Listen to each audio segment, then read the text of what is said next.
dudes. Represents a clear and present danger to the national security of the United States.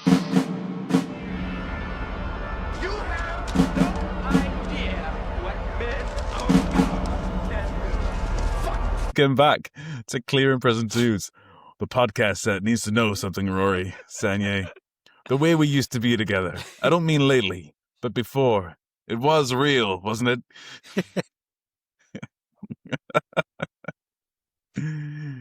You bet it was. I am Mike Dunbar, and I'm joined by Rory James O'Toole and Sanye Bjorkson. Who is, by the way, the only one not wearing the appropriate attire for this episode. Didn't get the Hello. memo. This is a Miami Vice party. We're talking pastels. We're talking slip-on shoes with no socks. I'm wearing white jeans. You can't see, but I'm wearing white jeans right now. I've literally got a Halstad 19 on a pair of blue jeans right now. I also wore while I was eating my tea. Brilliant. Just to simulate the fucked up home life of Sonny Crockett. Tonight, we are diving deep into the neon, pastel, cocaine chic world of groundbreaking, career-making, fashion-setting, designer stubble creating Miami Vice with its feature-length pilot episode, Brothers Keeper. Gentlemen and ladies who are listening, please like and subscribe to the podcast on Spotify, YouTube, Substack, etc. This is a spoiler podcast, so we're going to talk about the entire movie from 1984. So I think the statute of limitations of spoilers has passed truly on this piece of media. Chaps, Miami Vice. We've talked about it a few times. I'm so glad we're finally here. Incredibly, Yes. Rory, it was your suggestion. What made you pick it? I saw that it's technically a film because it's got reviews on Letterboxd, and I thought, well, let's just go, man. Oh, there we go. Jokes aside, though, Miami Vice is incredibly aesthetic. It really set the pace for a significant amount of stuff that would later turn into prestige television. It was some early work by Michael Mann, which we all love. We're all big fans of Michael Mann. So this is like a very, very late addition to the month of Michael Manuary, I guess. It launched some careers. It was a pit stop in some other careers. It's chock full of cool guns, and it's just incredibly slick. I'm also going to struggle and not call this film Vice City, because I keep talking about GTA Vice City with people in my life and doing the Lance Vance dance and all that. So, yeah, this film's cool, incredibly so. I was reading a fantastic article by Matthew Seitz in Vulture this morning about basically this being like the beginning of prestige television almost, the cinematic television. The colours, the style, the incredibly deep lenses, the framing, the whole music video aesthetic, all the stuff that Miami Vice is kind of famous for was there like from the beginning. Like it didn't have to like bed in and find its feet. It was like out the gate, like straight into it. The only thing that's missing from this movie is Edward James Olmos, who doesn't turn up until like episode 6 of the first season. But otherwise, like all the key ingredients that make like Miami Vice excellent are here. The only thing that's missing, I guess, is like the cameos that you'd get. As you mentioned, Miami Vice is like a pit stop for many people. Most of them aren't actors. like loads of them are loads of great people in there. But you had like people like the CEO of Chrysler rocking up, like Frank Zappa and Leonard Cohen and Miles Davis. Yeah. Wasn't there like a former director of the CIA who had like a literal recurring role as an actor in the film? G. Gordon Liddy. Yeah, there you go. G. Gordon wild. Liddy had a reoccurring role as an actor, former CIA director or deputy director, something like that. Some kind of incredibly glow-in-the-dark job that ended up acting on fucking Miami Vice. It's insane. This show in general is pure cocaine. Yes, and that's that was the other thing I took away from the article I was reading, which is obviously, like as you said, Michael Mann had a key hand in the production, and it was kind of a powerhouse in terms of like he's the guy who hired Jan Hammer to do the music, like he's the guy who got like the cinematography kind of the way it was and hired those people and all that kind of stuff. It kind of like set the lighting, the language of it as well. So it's probably worth mentioning that yes, he is the producer. This was directed by Thomas Carter, and written by and created by Anthony Yerkovich. So I don't want to give all the credit to Michael Mann, because most of the credit has to go to Anthony Yerkovich, who like all of this is on the page, like the dialogue, like just the whole thing, the whole concept is all on the page there. Michael Mann massively drawn to it because he said in an interview that he's really, really drawn to like these weird liminal spaces between in places where people have to like make a living and live, but other people come and have a transitory drugged out experience, and then there's all this like underground money moving around. So obviously like Miami Vice came back to Miami Vice to the movie in 2006. Black Hat, lots of that happens like in the Far East, like Shanghai. That's a kind of a similar kind of vibe. Las Vegas, similar kind of vibe. Like all these kind of weird places where like there are regular people who live there, and there's all the other stuff that goes on. Crime and all the weird stuff. Yeah, all here though in Miami Vice. Great. Another thing that I took away from watching it again was just like how divorced Sonny Crockett is. He's the most divorced man in the world. It's incredible. Even when he's asking his ex-wife, was it real? Like, you've got fucking children with that dude. Yes, it was real. Yes, it was real. Fucking hell. But he's so dramatic. He's a dramatic bitch. That's why. Yeah, when he turns up at the kid's birthday party covered in explosion residue, and he's just like, "Hey, my partner's been killed today," and it's like, you didn't even get changed. You came straight to the party. You killed the fucking vibe. You are so incredibly divorced. yeah. We'll get into that when we do the plot recap. But yeah, there's all that stuff. There's the fact that he lives on a fucking boat. Like his police cover is, your cover story is going to be, you're a man who does crime. and that's it. I'm like, oh, okay, yeah, this should be easy to learn. Like we're not even going to change your name, okay? Everyone's going to call you Sonny. Yeah, you're still easily and eminently fucking recognizable as a literal football star. You know? Yeah, you're going to live with the mascot from the football team that you played in.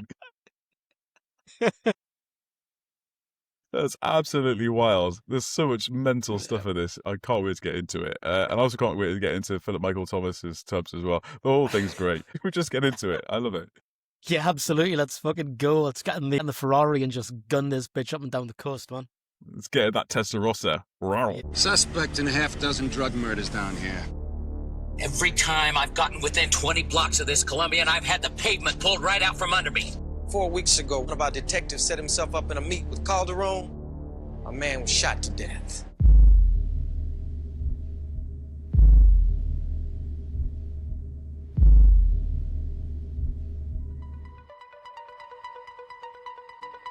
Tubbs is here on priority clearance per direct request of the NYPD. You might have commendations up the yin-yang in the Bronx or New York or wherever the hell it is you're from, but this is Miami, pal, where you can't even tell the players without a program. Looks like you two are after the same man. Instead of beating up on each other, why don't you guys consider working together? When it comes to security leaks, this town of yours ain't exactly Pentagon South.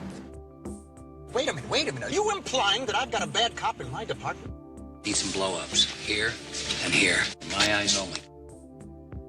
It's a veteran detective first class on assignment. I don't understand this. Why? It's called justice, Crockett. It's called vengeance, my friend, plain and simple. Because when it gets personal, it gets messy. And when it gets messy, the wrong people get killed. You're all players, Sonny. Eddie? You get high on the action. No! Okay, cold open. Again, rare for the time. Cold open. New York. A young black man stakes out a New York apartment waiting for an affluent drug dealer. After scaring off some would-be muggers with his sawed-off shotgun. Click, clack, the gun's coming out. It's so fucking funny. I'm coming in hot straight away with like an initial wife reaction, because as soon as Emma saw these like young toughs walking down the street, she's like, what the fuck is this grease bullshit? Big like West Side Story stuff going on, because we're in New York. Be cool, Tubbs. Tubbs, be cool. Be cool, Tubbs. Tubbs, be cool. Fuck me. So good.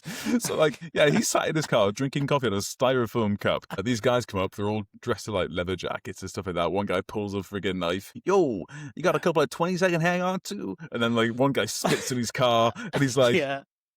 get me whatever cards you got for the wax and polish. And then, yeah, he just whips out his sawed-off shotgun and they leave. As you would. I was just like, slowly fucking brings it up. I was like, not today, man, not today. Like, can we do this later? I'm a little busy. It's like, let's circle back, okay? That's so good. So that's our introduction to Tubbs. We don't even know he's a cop yet. That's what I like about this. A drug dealer appears, and he follows him to a bar where Tubbs pays a waiter to spill the dealer's drinks to force him into the men's room. He follows him into the men's room. 2 needle drops have happened already.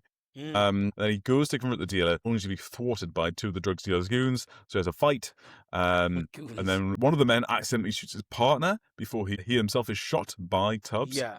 And then he runs out into the street. An incredible, beautiful, like neo-noir shot of him running away from the camera, then returning and running back towards the camera. Yeah. And he sees that the guy's escaped, and then it freeze frames, and then like very, very jarring tonal whiplash, where straight into like the Miami Vice theme tune, elongated Miami Vice theme tune, with that helicopter shot going over the shining green sea, like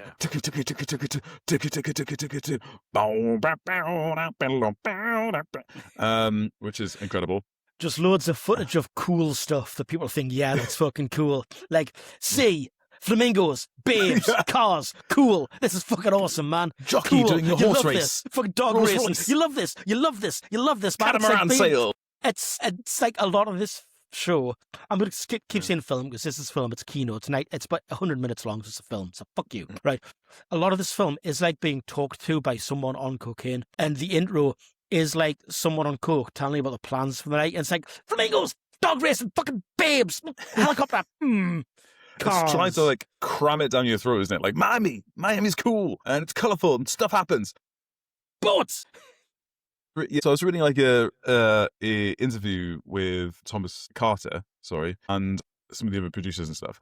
And they were saying like, they got the idea for the look of the show from when they were on a boat sailing into the harbour, and they were all fucked off hallucinogens. And they said like the colours were shimmering and like they felt something like deep inside them like vibrating. The whole city was vibrating. And then they would look at a leaf and they would feel the life vibrating in the leaf. And I'm like, yeah. You were high as fuck. Yeah, I get it. And like, so like that's their whole thing. Yeah. So we went from doing like Cisco Pike on the weeds to like onto La Cocaine for Miami Vice. Wild, absolutely wild. So that's the intro sequence. The intro sequence is slightly different from the rest of the series because actually I did an impression of the guitar line. That guitar line's not in it. Yeah. It comes in on later episodes, which is an epic fucking guitar line. Still the iconic Jan Hammer score, and then it has a weird. I don't know about your one. I watched an Amazon Prime where in our region, so in the US, it's still broadcast as like a single feature length. For some reason, on syndication, it is a 2-parter. And I don't know if this is on all of them, but we had like the standard intro sequence, and then it stopped. And then it does a weird reprise for like another 15 seconds with some more stuff. And then it bleeds into like what was presumably the actual end of the intro sequence for this movie, where it ends with like the break dancer on the street. And then it pans up to Sonny Crockett standing on the street corner.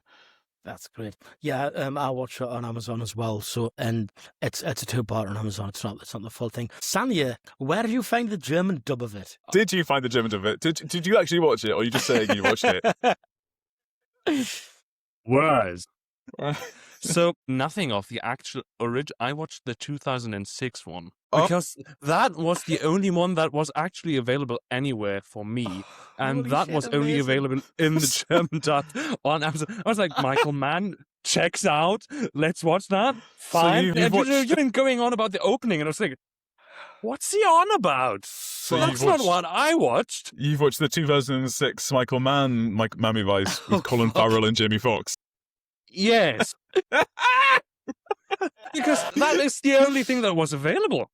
This operation's gone sideways, boys. Just specifically looked, I have found the 2-part version of the pilot that you've mentioned. When did you know that? But it's unavailable for watching because Amazon doesn't have the license anymore in Germany. I can't watch it at all.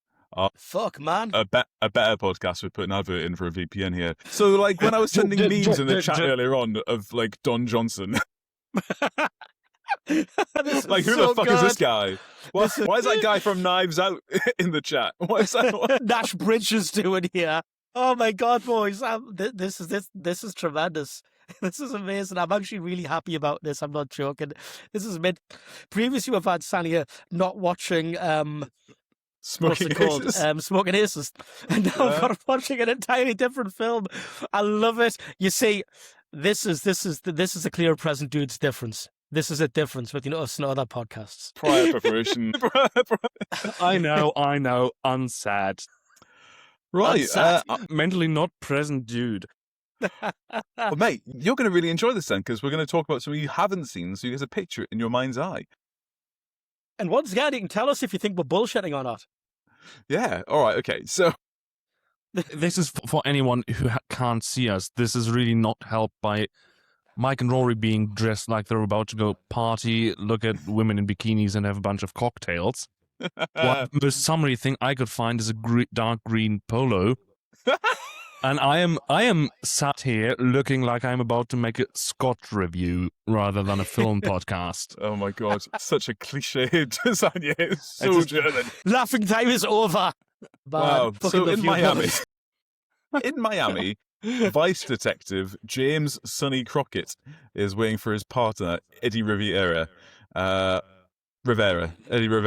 to meet with Corky, a minor dealer with connections to a mysterious drug lord known only as the Colombian. Eddie is concerned about his pregnant wife Maria because they had a fight about her maintaining a low-wage job at a greasy spoon, and he thinks that menial work is beneath her, and he wants to be the sole provider for the family. Eddie's about to call her in makeup, but before he can, Corky arrives, and the two undercover cops head off in his car. Corky informs them on the car ride that he has severed his ties with the Colombian and started out on his own, which is very dangerous for small-time drug dealers to do. The three men stop under a highway to review the product, and Corky sends Crockett to retrieve some scales from his car. As Sonny collects the scales, I should probably say at this time that they are obviously undercover. So Sonny is going to be like a middleman who's finding clients and also has like a fast speedboat and does like the collections of the product and stuff. Eddie, played by Jimmy Smits, who is Bail Organa in the prequel trilogy.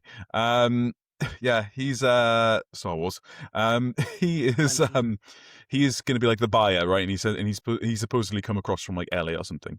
That's the story they've got. Anyway, Crockett is about to get these scales from the back of his car. As he's about to do that, he turns around, he sees like a weird device under the car, puts like two and two together, goes, fuck, it's a car bomb, and goes like, no! And just as he's saying no, they put the key in the back to open the boot, and it explodes and instantly kills Corky and Eddie. Who are being replaced by mannequins in this scene, just unnecessarily, and the mannequins are just fucking yeeted, which once again had some hysterical wife reactions, like, what the fuck? Mannequins? Like, you didn't need mannequins, you just needed a bigger explosion, you know? Yeah, I think so. But it's still, it's cool. It's 84, and they're on cocaine. And I liked how he specifically realizes it's the car bomb because he drops his Ray-Bans, and the camera lingers on the shades long enough you identify them as Ray-Bans as well, because he would not be wearing anything fucking else. These are not his iconic tortoise shell Ray-Bans that he wears in later episodes, but they were indeed a set of Ray-Bans. Anyway, as the police cut off the scene, Crockett briefs his superior, Lieutenant Lou Rodriguez, and telling him that he is convinced the mysterious Colombian dealer is behind the deaths. When he voices his suspicion of a departmental leak, Rodriguez loses his temper and threatens to pull Crockett off the streets unless he does things by the book from now on. Also, we meet Trudy and Gina, who are the two women that he knows. These are the Miami Vice female detectives, cops. Yeah. And because like they appear like it, like they're like seeing the bomb door, and they're like, "Oh my god, I'm so sorry," and like Crockett's immediately trying to fuck one of them. He's like, Gina, "Hey, how about that drink?" Like it's like, so like my partner's just been turned into fucking atoms. I still need to go and break the news to his pregnant wife. How about you and I have a bit of fucking? But after, can we smash? Yeah. And she's like, I would, Sonny, but I'm working. And they are both dressed like, I don't know if this is an 80s thing. I think it's not. I think I'm right about this. They're both dressed like working girls, which obviously they work in Vice. I'm not sure what they're trying to do. Are they trying to like be working girls to score drugs to catch drug dealers, or are they like trying to get guys soliciting? And is that like legal? Is that entrapment? I don't know. That's entrapment. Yeah. So that's entrapment because I know for reasons that might have happened to me. Is entrapment a thing in the United States? It is a thing in the US, but it's not a thing in the UK, believe it or not. Interesting. Pretty sure entrapment doesn't exist in the UK. So nevertheless, Gina rebuffs Sonny Crockett. Already an unbelievable thing. I mean, he's hot, right? But I guess she's getting a lot of his divorce energy from him, and we get some more of that as we go through. Crockett then visits the diner where Maria works and tells her about Eddie, and it's pretty heartbreaking. Yeah, it is. It is actually pretty. This is the only time we ever see her. We'll never see her again. But she gets a little character beat where she's like serving her punters, her regulars in the diner. And there's like one guy who's like complaining about the size of the portion he's got. She's sort of giving him the business, and he's like, "Oh, what's this? The diet meal?" Because he's a husky gent, right? Yeah. I forgot what she says afterwards. She makes like a good joke. Yeah. Fuck, it's actually kind of sad. I forgot what she said. Fuck. Is it like he's on a seafood diet? He sees food and eats it, or something like that? It's something like that. It might actually be that. Yeah. And then we have that like classic thing of like Crockett walks in and he gives her like a long lingering look, and she can tell something's wrong. This is a bit like a variation on the standard like policeman knocking at the door and answering the door and seeing what's there, or like service personnel knocking at the door with a telegram kind of thing. Yeah, the staff car pulls up and a couple of officers in like dress uniforms turn up. Like the wife's just like in like a little kind of trad wife dress at the door, just shaking because she knows that her son's got a husband, or maybe her son's got the fucking bullet in Vietnam or in France or whatever, you know. Yeah, that's not even a war. That's just in France. And then it's not even a war on. He went to Paris, ma'am. They got him in the catacombs. They don't call it a tourist trap for nothing. He ordered a croissant, but he pronounced it croissant. I'll have a croissant, please. I can't believe I'm in Paris, France. They executed him. So sad. So during the day's events, Crockett is late for his son Belly's birthday party at his estranged wife Caroline's house. And Caroline is furious that he's late. She is not good at reading the room. So like she answers the door. She's like, "He finally showed up. He's got like bloodstains on his shirt and like muck all over his like pristine white jacket." He literally would smell of explosives probably at this point. Yeah. It's obviously like a 1,000-yard stare. And he's probably also on cocaine as well, because he would have had to like tested goods and stuff, right? Probably, yeah. I wouldn't be surprised. I mean, yeah. So this show is quite good at skirting around those kind of things. Yeah. Like it doesn't show the drug use because obviously it's like 90s TV, network TV. So like we don't see like the drug use very often. Like all the illegal stuff is actually kind of like it goes off like it looks really edgy, but actually like not that much happens on the front of the camera. Yeah. Apart from killing, a lot of killing happens. Yeah. It's rated 15. The pilot's rated 15 on Amazon Prime. Then immediately afterwards, episode 3 is like rated 12. So for the actual series, they just turned it down a lot more. I mean, obviously, still a bunch of killings and stuff, but yeah, they juiced it up a bit because they do juice it up a bit for the pilots, especially like the 80s and 90s. Pilots got juiced up. The pilot episode of Stargate SG-1, you had like full frontal nudity. Wow. Yeah. I mean. The pilot episode of fucking... I've said this on the pod, but the pilot episode of Heartbeat had full frontal nudity. Oh, you did say that on the pod before, yeah. That's wild. Yeah. Why were we talking about Neve Cusack? Where did that come from? Wow. Anyway, it's the cocaine talking, man. Yeah. Jesus. That's thrown me right off. That has.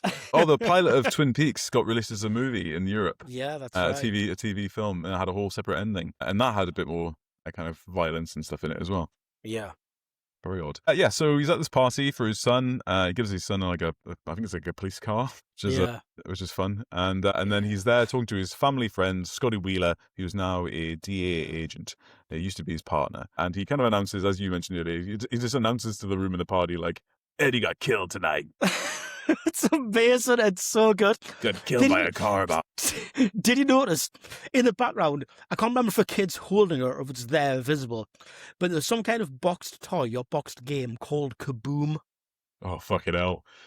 I didn't catch that. That's a great detail. Yeah, fucking.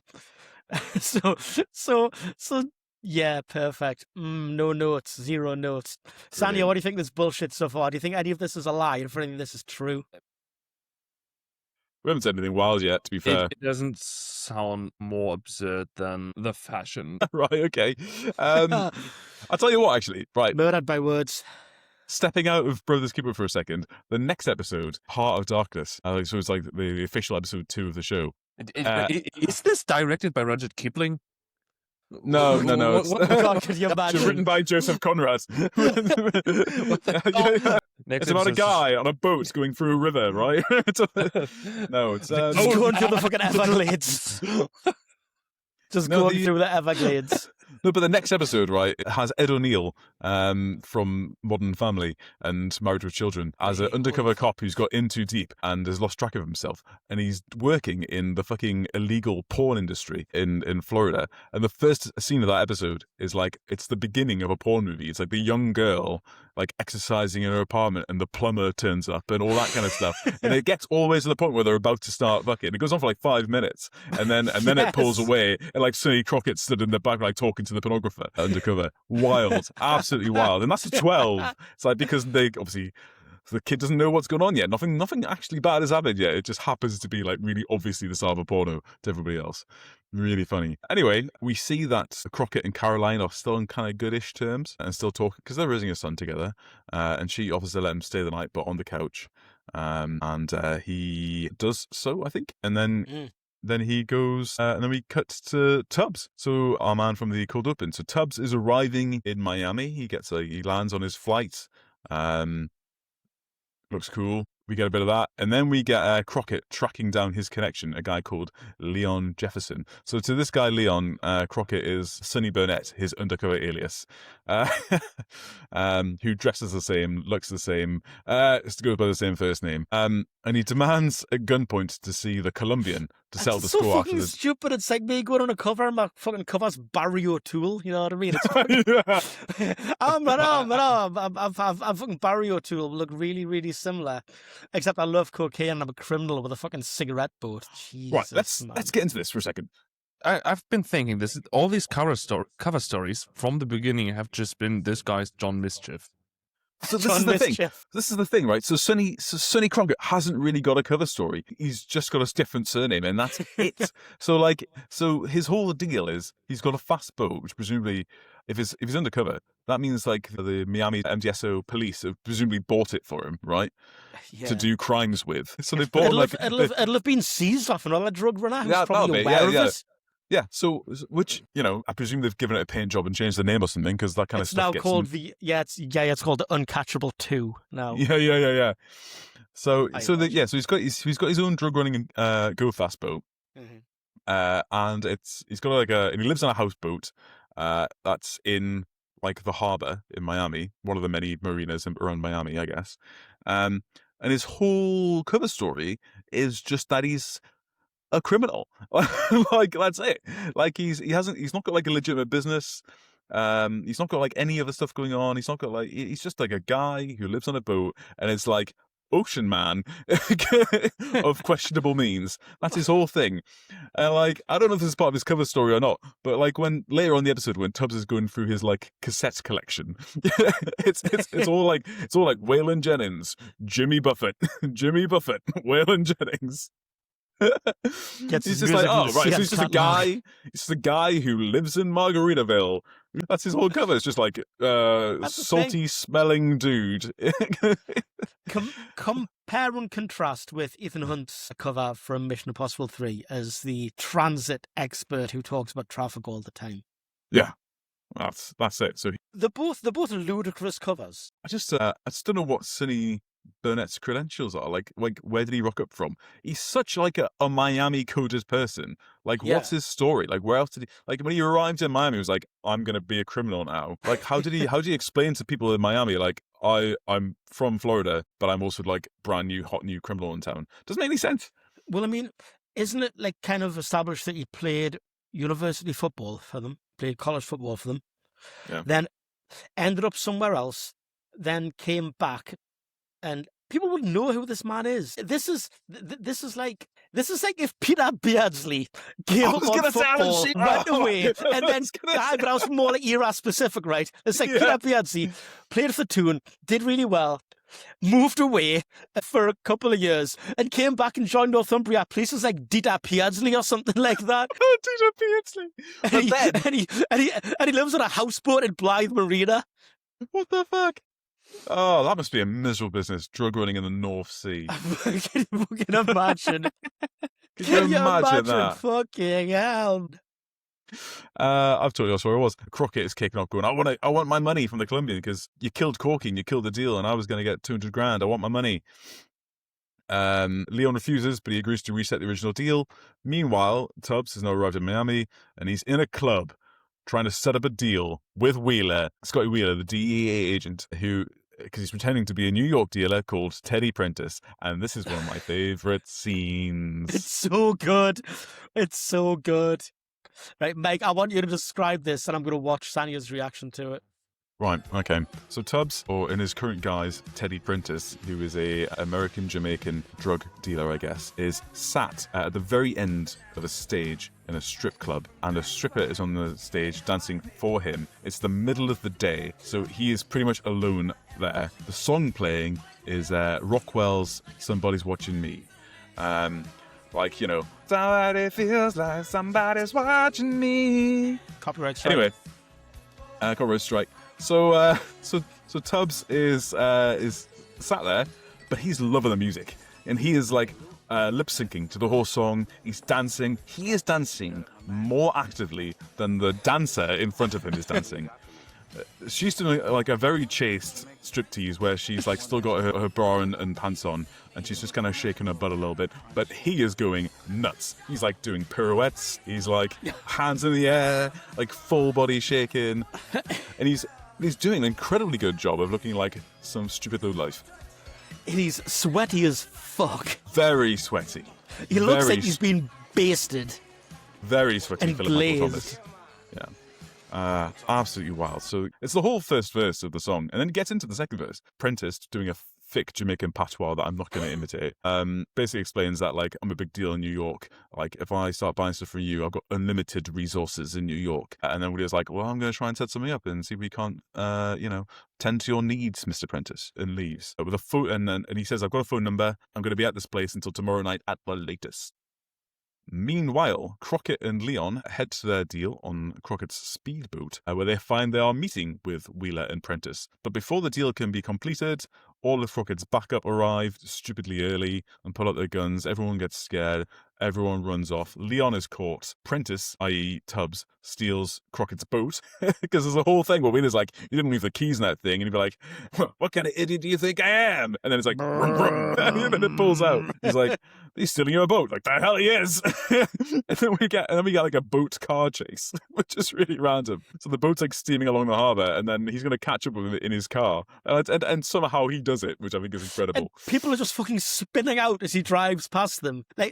Like it's like fucking playing Burnout Takedown or something. Like you'll drive along and like you'll drive past a vehicle and you'll see like a rear view as like a fucking panel van or whatever, or like a little sedan just spins out of control.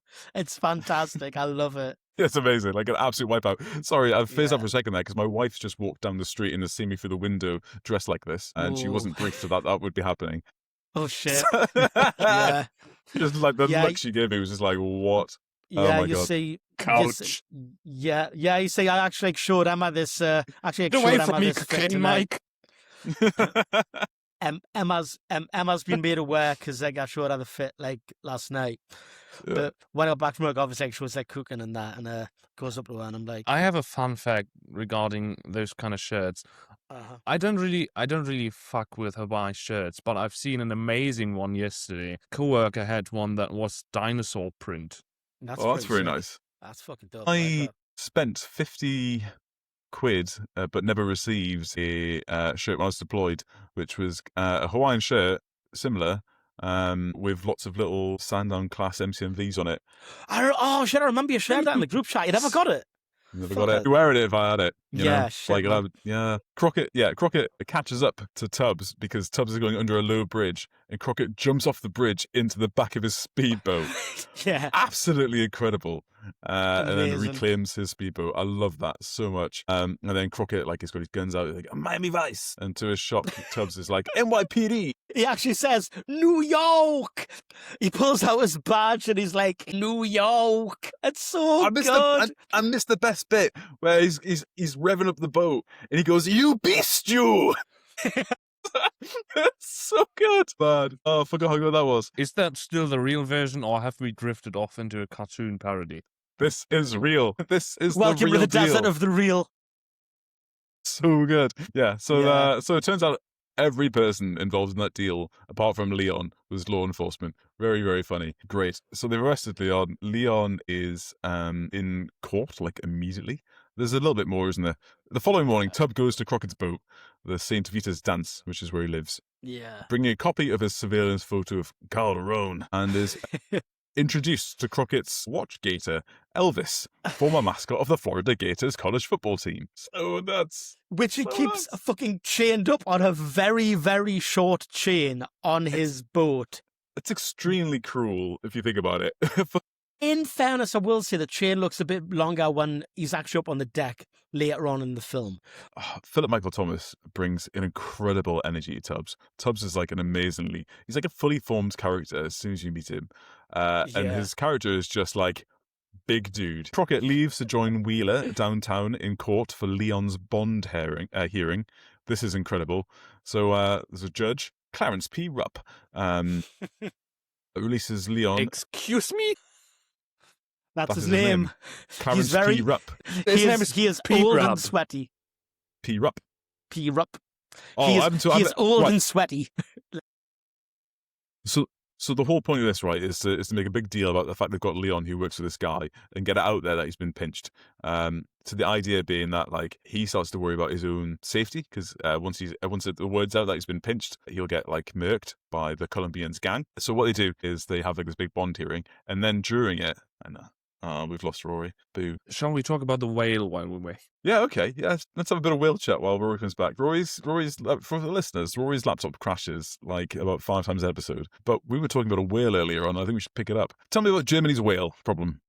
So there is a whale that is species-wise usually not native to the Baltic Sea, and that whale has been deciding to again and again beach itself on various parts of the German Baltic shore. And I think it started late March already, and it's still going on. So there's people assuming this whale is just suicidal and trying to die in peace while looking at the beach. But of course, everyone wants to save the poor whale, so there's a bunch of people on all sides of the political spectrum that are, like, going on, like, oh, we have to save the whale, we can't just leave it alone, and whatnot. There's conspiracy theories about the whale, because immediately whale carcasses tend to be quite big, apart from the one time the United States tried to blow one up that didn't go well. Yeah. You don't really know what to do with them, so there immediately was talk about, like, well, maybe we can put it in a museum. Can we turn it into biodiesel for some reason? That, of course, turned it into a weird argument how the government wants the whale to die. Then everyone lost the plot on the far right and on the far left, and people have been singing healing songs and making whale noises at the whale. Oh, we're doing the whale stuff. Breaching a literal police cordon to do so, by the way. And instead of just leaving the poor animal alone, people have, like, gone near it with swimming pontoons with excavators on them to try and free him and to push him back into the sea. And they've done that, I think, a total of 4 times now. And every time he's been like, fine, fuck it, I'll leave. And then has just immediately beached himself somewhere else half a day later. And currently, he's on his way to and past Jutland in a half-flooded barge. On a battlefield tour. Holy fucking hell. They managed to get him to swim into a half-submerged barge and are currently towing him to the North Sea. Not a problem anymore. of saving him so he will stop beaching himself. Denmark has already said if he does that in Denmark, that's like his problem. We are not doing whatever the hell you guys are on. Understandably to some extent, and it's really weird because German social media is just tinfoil hat wearing insane boomers buying into weird conspiracy shit, and they're all making AI generated slop videos about how you have to save the whale. Sloperators. And it's insane. And if you think it's a bit weird how everyone's reacting to the whale, you're worse than Hitler. Basically. It's weird that the whale would become such a partisan issue.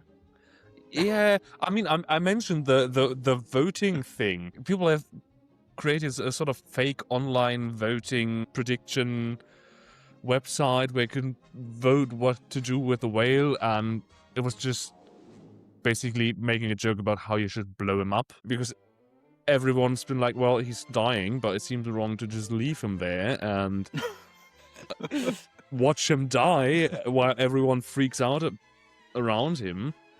Wow. And yeah, and then we came up with maybe we should put him down like a sick animal. How would you do that? Yeah, that's where the blowing him up part comes. Just a 4-pound pack right in the blowhole. Right. Pretty much. Open your windows, everybody. They thought about just shooting the whale. Get a tank. Get a fucking leopard. And they were like, but will a handgun be large enough? Where do I need to shoot a whale in the head for it to die immediately?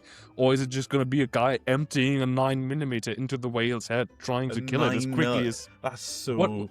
That's like killing a human with a spud gun. Listen, right? Yeah, exactly. So they settled on blowing his head clean off. Yeah. They suggested digging a hole beneath his head and filling that with explosives so it would be immediately vaporized around his head, basically. I would love to meet the EOD operator whose career has been building towards the movement. It was then decided that would be a poor public image. Yeah. And decided to maybe not do that. Also, the whale has two names. They are his team more towards the left side of the political spectrum, who are calling him Timmy, based on where he beached himself, with some place called Timmendorf. Oh, right. Not Timothy Chalamet. No. The whale does not look like a sickly, starving Victorian child coughing up blood. The other people are calling him Hope. Who? So the right-wingers are calling it Hope? Yes, they're calling him Hope because he's everything that is wrong with this nation. What the fuck? It's absolute. I'm sorry. What the fuck? Every time I hear about the whale, I want to kill myself. Whale, what do we have here? Sorry. I think I've earned this. Back to the movie. I just want to quickly say something here, right? You're talking about how do you shoot a whale, a killer, right? Listen, motherfucker. If I know anything about video games, you hit it with your weapon a bunch of times until it rears up, and then a little part on its head glows red, and that's where you shoot it. Yeah. Massive damage, like a giant enemy crab. Smooth off. Dodge its attack. Yeah. It's weak point for massive damage. So dodge roll. Like hit a Soulsborne game. Hit it a few times with your glaive or your masterwork bastard sword, and then when the time's right, it rears up, it's like, oh, and it goes a bit red, and it's like, oh. There is a bit in Dishonored Death of the Outsider where you have to destroy a whale humanely. Smooth off with explosives. There's like a whale in a giant... or something. There's like a whale in a big indoor fencing plant, and it's suffering, and it's out of the water, and it can think and feel stuff. And in the Dishonored games, you're like carrying around... Well, in the base game, you're carrying around the heart of your dead lover. And it expresses thoughts. And for some reason, in the Death of the Outsider, it's a completely different character, but still you have access to this heart. Really weird. And you can hear like, the whale's thoughts. And you have the option of like leaving it there to its state or putting it out its misery. I can't quite remember how you do it. I think you electrocute it. That doesn't seem very humane either. Which is deeply ironic because in the game, like the electricity is all supplied by whale oil. So bloody hell. Pretty fucked up. Anyway, right, back to the movie. Jesus. One final pun. If you use explosives to euthanize the whale, you could put on your best Ahab voice and say, "There he blows." Fuck me. Fucking whale podcast. fucking... Oh, Jesus Christ. Go to bed. Go, right. Well, I'll be back. Anyway, right. Well, I'll be fucked. In Miami Vice. In Miami Vice, okay, we're in a court case, we're in a bond hearing for this guy, Leon, and the power goes out. Okay, this is important, Sanye. The power goes out. No, it's important. The power goes out and it goes completely dark. And because it's Florida, everybody tools up a weapon. And then when the lights come back on again, everybody, including the stenographer, the judge, all of the bailiffs, all the lawyers are all pointing a gun at this Leon guy. It's funny as fuck. It's so fucking good. The judge has got this ridiculous fucking short-barreled pistol grip pump action. It's incredible. And they're all really fucking sweaty. It's as if air conditioning doesn't exist in Miami at this point. It's fucking wonderful. Well, it doesn't if the power goes out. Yeah, you just yeah, immediately start sweating. You just immediately start to cook in your own juices. Okay, so they release Leon on his own recognizance for his cooperation with the DA, a ruse designed to make Leon beg for protective custody, knowing that Calderon will kill him for cooperating with anyone in law enforcement. Sure enough, Leon soon calls, it says the OCP, but it's Rodriguez, and tells Crockett to meet him at the beach. And then we get another great needle drop. Girls just want to have fun. Yeah. It plays while Leon, kind of very anxious, is like looking around. We're at the beach. We get lots of shots of like people's butts and like the beach, and people, like, there's a big whole montage of people playing volleyball, and like Tubbs is like off his own back, like done a stakeout and found the guy. So we cut to Tubbs, who's just sitting at the table, and then like Crockett arrives, who isn't with Tubbs at this point, and is just looking around, and he finds him, and it's all like intercut. Girls just want to have fun. And then we see like from like the feet up, like somebody in ladies' clothing, but it's not a lady. And they walk up to Leon, and then they pull a gun, and then it cuts away. And then we catch up with Crockett, who finds Tubbs. And he's like, "What are you doing here?" And he's like, "I did a stakeout, man. Like, what are you doing here?" He's like, "You call for protective custody, isn't it? It's police work. I'll tell you about it sometime." And they team up, and they look for Leon, and then they find Leon stood against like a shack, like outdoor bar thing. And then you're like, "Hey, Leon!" And he like pats on the shoulder, and his body falls over, and then he rolls down some stairs onto the beach. He's got dead. this like little blood stain like under his like left armpit because he's been like shot through the ribs into the heart. It's all pretty fucking cool. It's cross-dressing hitman kills Leon before the two cops can speak to him. Infuriated that their only lead has got killed, Crockett reluctantly agrees to a temporary working arrangement with Tubbs. I love how after he's killed and the police are there, there's obviously a scene to be worked. There's still tons of just babes in bikinis hanging around, like literally 2 feet away from the dead body, just looking at it. And the cops like, "What can you do, man? It's Miami. You know, you can't you can't throw a dead body in this town without landing next to 3 pretty girls in bikinis. So don't even bother trying to control scenes or anything. Let them hang out. Let them hang out. Let them go bodyboarding using the corpse if they want, man. It's gonna happen. Sorry, man, the guy. It's gonna happen 5 more times before the end of the shift, right? So why fucking bother? Why bother at all? It's Miami. Everyone's on cocaine. The seagulls are on cocaine. The dolphins are on cocaine. The whales are on cocaine. Forget it, Jack. It's Miami. It's just Miami. That's all. Did you know that London eels are on cocaine? I did know that, actually. I didn't know that's one of those good memes where it's like you see the newspaper thing that says like London eels are on cocaine. And it's like, oh, not now, eels. This is the last thing we need. So you know Brexit has happened. Oh my god. I just imagine like a fucking alternate cut of this one. There's like a subplot when there's like an officer from the Metropolitan who's also undercover in Miami, but he's an eel. He's just a cockney fucking eel. Nah, shine your shoes. His catchphrase is like, "Well, I'll be jellied." Who's this British guy bustling in on a turf? It's like, oh, it's me, it's Elvis Presley. Elvis Presley. Well, I went to Tyrone, Scotland Yard. I have some questions on the cocaine. Could you elaborate? So that's the end of the first episode, the first part of this 2-parter. The next one starts with, it just kind of carries on. Crockett and Tubbs go to Leon's apartment, bluffing their way inside with an out-of-date, unrelated warrant. Crooked police work. It's not even a warrant. It's like some kind of like totally unrelated document as well. Like I'm sure there's some dialogue saying that it's like literally not an actual warrant. They're just bullshitting their way through it. It's brilliant. Yeah.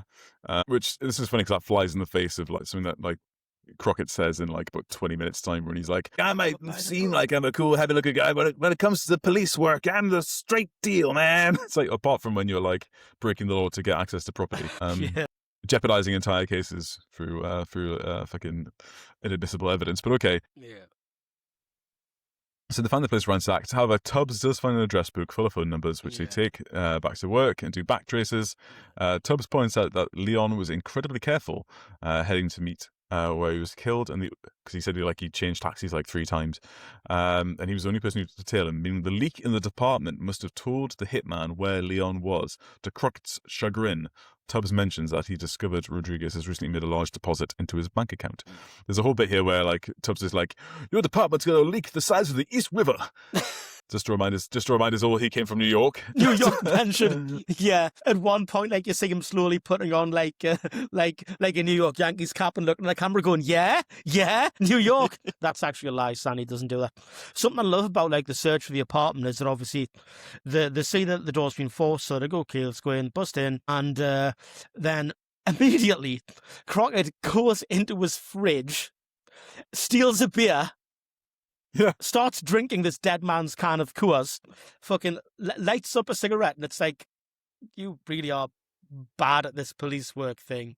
That's right. And this is the bit where Tubbs kind of realizes who Crockett is. This is incredible. So Tubbs, you like half Jamaican, half Puerto Rican, raised in New York, goes, "Aren't you the Sonny Crockett who played for Florida State University like several years ago?" Yeah.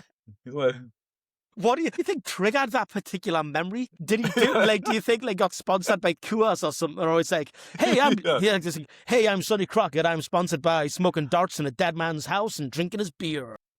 He says like this is like a forward pass in the fourth quarter kind of situation in football terms. And he's like, touch pass. Yeah. He's like, you're that Sonny Crockett who played for yeah. Like, whatever happened to you? It's like, I got a fucking trick knee, obviously. Like, no, I'm still a pro baller. What do you think? Like, yeah, brilliant. Okay, girl. Great. So that's happens. And then they talk about how Rodriguez has made a massive deposit into his bank account. So Crockett's like, "Shit, Gina, can you do a check on Tubbs and see what comes up?" Gina's the colleague that he wants to mac on with. Yeah. But she is currently resisting his extremely divorce energy. I like how this is all Not very for long. 80s. I like how this is all very 80s because these two women, who the show at least gives the dignity of being detectives and not like the girls from the typing pool or like a volunteer or something, are essentially being told to do his like fucking telephone kind of admin or like go through notes and shit. And it's like, come on, man. But it's the 80s, the past was doing its best. At least they give them like individual names. They don't give them like a one funny combined name like Pepsi and shit. Not Pepsi and shit because they actually were real people. But like, it's Pepsi and Coke, or it's like, Candy and Floss. Crate and Barrel. Crate Barrel. Bosch mentioned. Bosch mentioned, yes. Woo! Finally, Bosch. It's taken us more than an hour to mention Bosch. We've missed a bit there. So when they meet Trinidad Soto, we have this whole meeting with this character. Trinidad Soto, Sanye, turns out to be the guy, the cross-dressing hitman. Yes. The actor would play this one character, but then they loved working with him so much they would bring him back to play a different character who's got the exact same vibe. Very, very funny. They have this like dinner in a cafe in the middle of the day, and he's spinning a bit about how when some people were in prison, they like watch the TV shows, and it'd be like the news shows they're talking about. But he's like, "Not me though. I knew I'm gonna be here for a long time. I'm gonna expand my mind." So then Tubbs is like, "Oh, so like, do you read a lot of books?" And he's like, "No, you're not getting me. I watched a lot of classic TV shows. I Love Ada Lucy." It's fucking brilliant. It's amazing. I'm so glad you mentioned him because Charles, he's in charge. I am so glad you mentioned him because if you didn't, I was going to fucking force in the conversation how he just has this whole great angle that he's like, "I was in prison learning the forbidden knowledge, the deep learnings, the real crazy Gnosticism." And they're like, for a second, like, wow. He's like, "I love Lucy."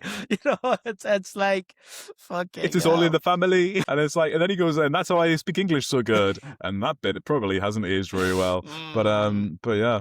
But I will say this about Miami Vice, though. Like, there is a lot of Latin and African-American representation in the show, generally speaking. And so then we cut to the nightclub. At the nightclub, Crockett and Tubbs enjoy a night of partying with Gina and Trudy, while a band plays all night long. Brilliant. all night. During which time Tesoro shows up and introduces Tubbs to Calderon.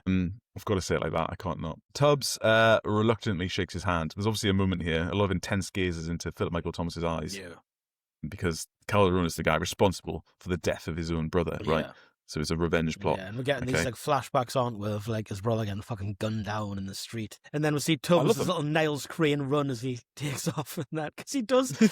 I am really sorry. The guy has some good physicality about him. I do believe him as a fighter, as a gunfighter, as a dancer especially. But he runs like David Hyde Pierce. Wow, what about Tubbs leaves with Trudy? We don't know what happened. I don't know if we ever find out what happened between Tubbs and Trudy that night.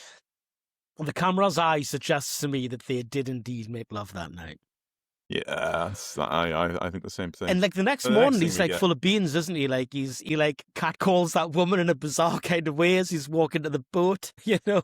Oh, that's purely fucked up. Yeah. Okay, so we're going to come to that in like a minute because I want to hit the Gina stuff first. Yes. So there's one plot point. Gina tells Crockett he's not Raphael, by the way. Like Raphael Tubbs died 3 weeks ago. And obviously, we've just talked about it, so we've kind of spoiled it already for you, Sanya. But he is Tubbs. He is Raphael Tubbs' brother, Ricardo Tubbs. But nobody knows that yet. And then we go back to the Saint Vitus dance. That is the houseboat. It's just a boat. Yeah, any boat you're fucking squatting in can be a houseboat. Like, I mean, if you find a rotten fucking lifeboat washed up on the shore, flip it over and sleep under it. Houseboat, baby. Come on my place, man. It's a houseboat. Good enough for Shackleton. Good enough for Good enough for me. It's back on the boat, and he's super divorced, and he's grumping out about the deception. I can't believe I fell for that Tubbs guy. Oh my god, you're telling me he's not called Raphael? Oh my god! And Gina's I was gonna have sex with him. Yeah. And then Gina's like, why don't you calm the fuck down? And then they have a passionate night of lovemaking, and we don't see how it ends, but we hear about it later because he kind of says a whole thing about like if you love your ex-wife so much, like, I can see it on you. You might... Oh, hang on. Gina has an incredible line of dialogue here, actually, that I need to repeat word for word, because it's actually... It's absolutely bars. I fucking genuinely love this line. Absolutely sublime. She says, you could play that beach bum cowboy routine with the football lingo and the beer commercial mentality from now till the doomsday, but I don't believe it. Wow, let's just say that again, nice and slow. You can play that beach bum cowboy routine with the football lingo and beer commercial mentality from now until doomsday, but I don't believe it. And there's two beer commercials I'm thinking of. Either it's Cerveza Cristal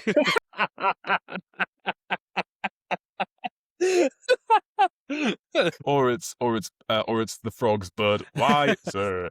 But I don't know which beer commercial mentality he's got, but he's got one of them. I'll tell you one thing: the scene when he's in the guy's apartment and he gets that can of beer out of his fridge and cracks it open. He could have, like, at that point, he could have looked at the camera and gone, like, no, Cerveza Cristal. Coors, the banquet beer. It's a beer good enough to die for. It's a beer good enough to kill for. Hell yeah, brother. Get in the boat. Next morning, Crockett is hanging out of his hoop and he's got shit hair. And then Tubbs happily steps on board going, Ensign Tubbs reporting for duty, sir. And then he's like, I'm actually not in the fucking mood for this. Yeah. Let's have a little fucking chat. Fucking Raphael Tubbs, is it? And he's like, look, I never lied to you about who I am. Like, you can see the picture. Like, that's a different black guy. In fact, if anything, Crockett, it's a little bit racist of you to assume that I was saying I was Raphael Tubbs. All I said was my name was Tubbs and I'm from New York. Yeah, and they have this whole argument about how, like, his express permission to come to Miami was forged and all this kind of stuff. And they have a big, like, argument in inside the boat. And this is when, like, Crockett is all like, I might play it rough on the streets, but when it comes to the law, I'm down the line. But you're not. He's fucking not. And all those, like, all those big lies. Yeah. Ridiculous. And we find out that he's not Raphael Tubbs, but Ricardo Tubbs. And he's here to avenge his brother. And, like, again, your boy Crockett is like, I'm not about revenge. That's when the wrong people get killed. And I'm like, okay, first of all, Crockett, you're a policeman, so, like, anyone getting killed is a loss. Like, it's not your job to kill people. You're not a street judge. Possession of cocaine. 5 years in an ISO queue. Like you aren't meant to be blowing people away. Like that just happens to be like a perk that you enjoy cricket. But then their confrontation is interrupted by Soto, and Tubbs answers the phone in like full Jamaican It's patois. so ridiculous. It's metal. You see, this was why, Sania, if you had watched the German dub of Brother's Keeper, I really wanted to know how like a German voice actor done the whole like wagwan kind of thing. Like, you know, but obviously that was not to be because you watched the German dub of the 2006 film. How is this holding up to the film that you watched, Sania? Would you have rather watched this one? There's the question. Yes. I'll tell you what this dialogue reminds me of, though, all of this, is have you guys seen the Wes Anderson film Rushmore? No, sorry. No. Man, it's one of my favourite films of all time, Rory. I'm surprised we haven't sat down to watch this film. So it's about a kid at like a middle school, high school kind of situation, like a really fancy prep school that he got into on a scholarship because he wrote a one-act play about the Watergate scandal as a 4-year-old. You have told me about this, yes. So he's meant to be like a child's prodigy, but he's actually like one of the worst students we've got because academically he doesn't give a fuck, and he just gets involved in like zillions and zillions of like extracurricular activities like beekeeping, like go-kart racing, like kite flying, fucking like skeet shooting, like anything you can think of. Like he makes like a newspaper for the school, all this kind of stuff. But his real passion is like writing plays, and he puts on a school drama production of Serpico, and it's so good because it's some of the dialogue from it is actually from the movie Serpico, but like the setup of it, they're like on a stakeout with a bunch of cops like in a room, and like one of his best friend is this little kid called Dirk Calloway, who's like a few grades lower than him, and he's much shorter, and he's a little blonde kid. And he's dressed like a nun for like no reason. It's not addressed like why he's dressed as a nun, and he's like sat in the corner with like a headset on, like listening to like some kind of listening device that's like in the house across the street kind of thing. Meanwhile, like Serpico's having his like argument with his superior, which like if you've seen the movie Serpico, he spends about 80% of the film arguing with his superiors about how he doesn't want to be a rat, and he doesn't want to tell anybody, and he doesn't want to like testify in open court because he'll get killed. And he's like, if I'm going to do this, am I going to testify in open court? You got to give me one thing. He's like, name it. It's like, we got to see this thing through to the end of the line. And he's like, so help me God. and then Dirk Calloway, as the nun, pops up and goes like the sound across the street. It's a snowman. He's getting off the L train. And like a bunch of cops stood at the window, all with pistols going, he's getting off the L train. Bang, bang, bang, bang, bang, bang, bang, bang, bang. It just like kills some guy. Death Squad behaviour right there. It's so funny. And then like it cuts to like backstage, and he's like, you forgot about the cannoli line. You better say the old man likes his cannoli. And he's like, I fucked up the line. I'm sorry, man, but like it doesn't matter. And he's like, don't say it doesn't matter. Every line matters. And he like punches him in the face. He's like, don't fuck with my play.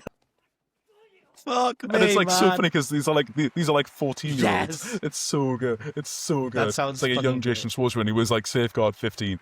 The end of the movie has a play where it's like set in Vietnam, and it's and like there's like some safety goggles and some ear defenders under your seats. Please feel free to use them. And like it just starts with like explosions and like fucking like jets flying over and all this kind of stuff. And it's like all this pure like everyone's like covered in like camo paint and like all in the uniforms and stuff. And there's one guy inexplicably holding a surfboard. And there's like a Viet Cong female soldier who's like a sniper who's like in love with the main character who's played by Max Fisher. And there's like. And she's like, tell me something, Esposito. Like, well, I see you on the other side. It's like, you bet your ass you will. Like, all this kind of stuff. It's fucking incredible. Anyway, back to Miami Vice. Gina kind of just announces casually, oh, I figured out who the legal department is, by the way. It's Wheeler from the DEA. So that plot point just gets dropped, like, dump. It's happened. And the next thing we cut to is literally, like Crockett outside of Wheeler's house. So Crockett knocks on the door, he goes inside. The family love Crockett, obviously, because he's fucking cool as fuck. And they're like, are you staying here? You know, want some spaghetti? And he's like talking to the kids like, Uncle Sonny's here. All that kind of stuff. And he's like, and he just whips up some evidence and shows Wheeler like, here's a bunch of payoffs that you've taken, so like what the fuck, bruh. And they have a conversation in his car outside where he basically explains that like the mounting medical bills, it's actually a bit of a cynical takedown of the American health industry, which is great. So goes into the whole thing about how the medical bills for Scotty Jr. Are like through the roof. And he needs the extra money. They keep dipping into the well of the undercover guy who's been undercover for too long and doesn't know who he is anymore. In fact, we had it earlier when Gina's on the boat with Crockett, and she's like, "Do you ever sometimes forget who you are?" And he's like, "Gina, I sometimes remember who I am." He remembers who his And then he ex-wife drops is, that's for sure, when he fucking rolled over in the morning and called her by her name. Yes, I've skipped a bit. Yeah, that's right. So he has that. He delivers some like proper like exposition there as well. He's like, "I remember who I am sometimes. I got a 6-year-old kid called Billy." Oh, okay. Whoa, just lest we forget. For anyone who didn't watch the first part, that's who he is. Yeah, and then there's a whole thing back at the police station where they're setting up the deal for the night and everything, and and he follows her into like the toilets, and they have the argument about like why, because she's like proper pissed at him, and she's like, "What's going on?" Like, it's like, you had to take advantage of me. I had a few drinks, we had a few laughs, the wine, we had passionate lovemaking, and then you whispered your ex-wife's name to me in the morning. And he's like, "I'm so sorry, Gina." It's just that I'm so divorced. I'm just so divorced. I'm just and you know that sex was so like divorced and self-hating that night, right? I mean, even when like it cuts like the shot of him in the morning after, there's like a big box of fucking Lucky Strikes, and there's like a half-empty bottle of bourbon, like fucking in front of the camera, pretty much. It's like that was a miserable night of self-hating fucking sex, but he's trying his best not to ask her to do the things that he liked his ex-wife to do, you know. Grim. And it's bad for her as well. Like she must have been looking around going like, "What have I allowed myself to get into here?" I mean, like, on this I guy's mean, boat. the whole boat smells of fucking alligator for a start. So, Yeah, grim. I like how you know who else had sex in a boat? Bruce Willis in Striking Distance. Right, he did. And that was also a bit grim and self-hating. So he's had this conversation with Wheeler. He starts like fucking trying to bang him out, and he has to get pulled off him. He's fucking full on choking him like Homer Simpson chokes Bart. Yeah. It's just not a shocking level of violence. A choke like that doesn't seem shocking violence now because The Simpsons ruined it. So when they talk about arranging the meat later, I don't know if you caught this little detail, but at some point during his busy day, goes out and buys a single red rose and leaves it in Gina's locker for him. That's a move that he has done before, I guarantee you. Yeah. He's like, "Oh, you finally got a rose from Crockett, did you? We've all got one. Who here hasn't had a rose from Crockett yet?" Like Tubbs is the only one who puts his hand up. He's got a florist on speed dial, and he uses those like fucking police like comms codes, those like police pro words and stuff. Just let him know what's up. It's like Raymond go, "Hey, it's Crockett. I got a signal 7 or something like that. Oh, I got a 10. I've got a 10, 23. And the it's like, shit. He's just done something fucked up with a woman again. Just get 5 red roses in case it was a group situation this time. He's got like different codes for like when he's just fucked up with a woman, but then he's got a special code for when he's fucked up with somebody at work. Yes. He's done a 1023. What's a 1023? It's a shot on his own doorstep. That's a dozen red roses.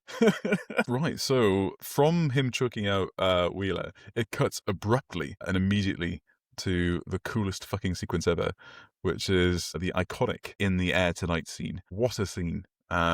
You will probably, if you're online vaguely at all, this is the one bit of Mommy Vice you will have seen if you've not seen any other bits of Mommy Vice. You will have seen this on YouTube Shorts, Sanya, I'm sure. You must have done. It's Crockett and Tubbs driving into the meet. They're driving in silence. They're not talking to each other in that black sports car he's got, and the wind is like blowing through his hair. You don't hear any wind. You don't hear any engine noise.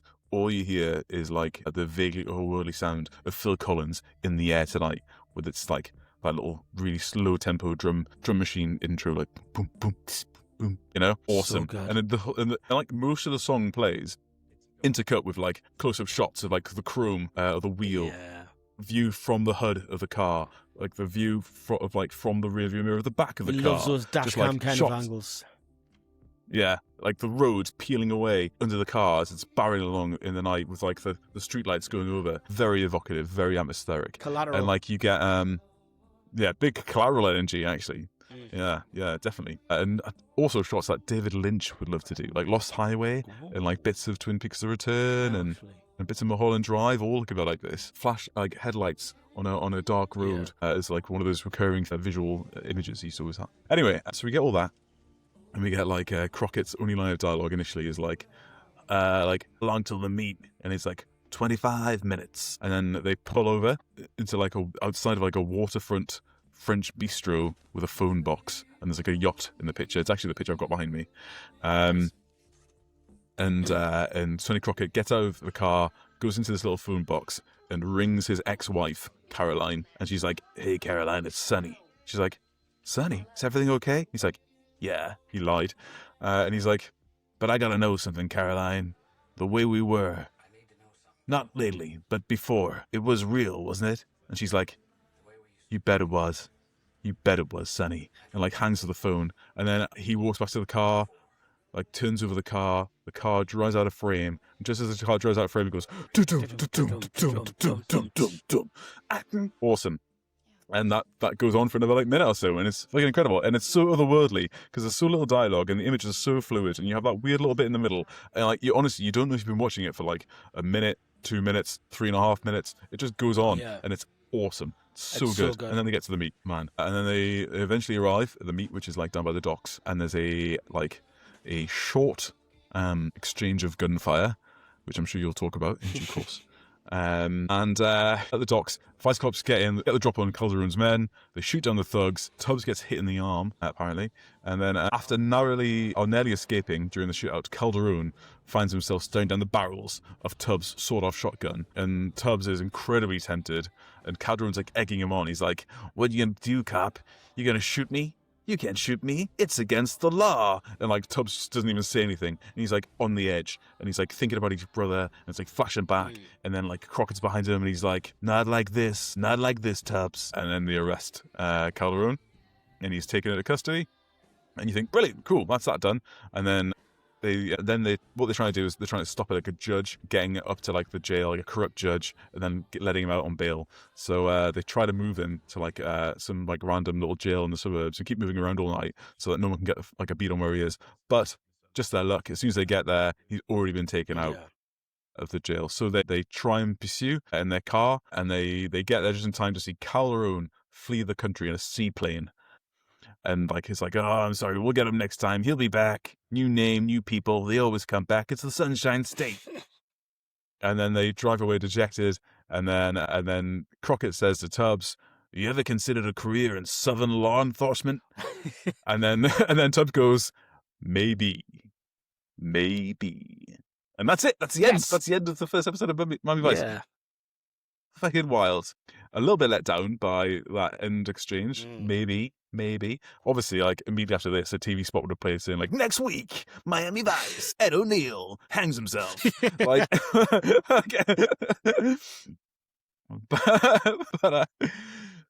yeah, absolutely incredible. I obviously love it. I think Rory, you must love it. I don't know what we're going to talk about here. Sum it up. What was your feeling watching this? I thought it was great, man. This show is a fucking vibe. And when I say it's a vibe, I mean this show is literally, it's an era that doesn't exist, can't exist, maybe never fully existed, but it is like a portal into some fantastical time. It's cool as fuck. It's hard to talk about it and like dig deep into it without over intellectualizing the fact that this show just fucks. Like, this show rules, man. This show does loads of cocaine and still makes it work the next day. This show is mint, basically.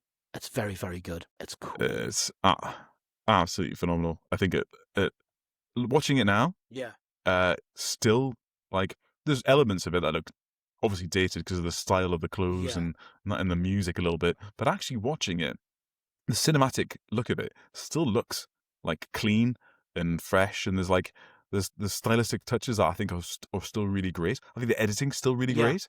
I think like the use of like split up to shots and depth of field and stuff is really great, really cinematic, in a way that like, I think a lot of modern television struggles with. Tries to employ the same tools, so I don't think pulls it off. The way that Miami Vice does it, it's tactile.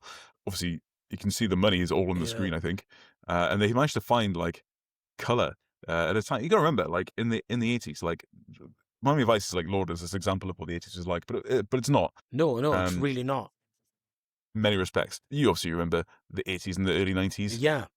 Growing up in the northeast of England, it was a lot of brown. There was a lot of brown. And a lot of olive green and a lot of orange.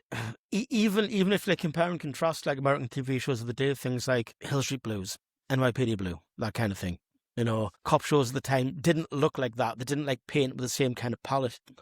It's vibrant, it's alive, it's lived in. even like the more like downtrodden looking parts of the show, like the detective's office. I love how it looks like a working office, and it's fucking weird as well. That one scene when the guy in the background just takes his shoes off and puts his feet in a bucket. Yeah. The way they used sets, where they used locations, it's lived in. It's slightly unhinged at times. Florida's fucking strange, man. I mean, obviously, we all know the whole Florida man meme, please laugh, etc. But it shows Florida as being weird and off-kilter and unhinged at times without the show being about how crazy Florida is. The show's about drugs and cool cops and cool bad guys and babes and cool boats. And it's everything that like a 12-year-old and a 43-year-old would both like high five over and go like, yeah, buddy, good job. It really is. It speaks to like the lizard brain. It speaks to a closed off part of your fucking dome that is just like, this is so cool, this is so cool, this is so cool, man, this is rad, you know? Yeah, big time. Yeah, big time. Yeah. I think it's something great about this kind of show in that it has a bit of a loose continuity, and it goes through like little phases of doing different stuff. Like, so we get the end of the Calderon story comes in like 4 episodes time, where Tubbs finally gets his man kind of stuff and puts that to bed. But there's like there's a whole bit in like, is it the 4th season, where like Crockett gets like amnesia, and then he starts to believe that he truly is like Sonny Burnett, his drug dealing alter ego. That's amazing. Great. Holy Love shit. it. Absolutely wild. We've talked already about like all the cameos that have been in, like people like Phil Collins would turn up. Leonard Cohen was in it. Like, yeah, Leonard Cohen was in it. Bruce Willis is like a wife beaten fucking like arms dealer or something in it. Like loads of people. Helena Bonham Carter's like a nurse in it. What? Just like, It's mental. it's just so wild, and it just Pam Grier is in it.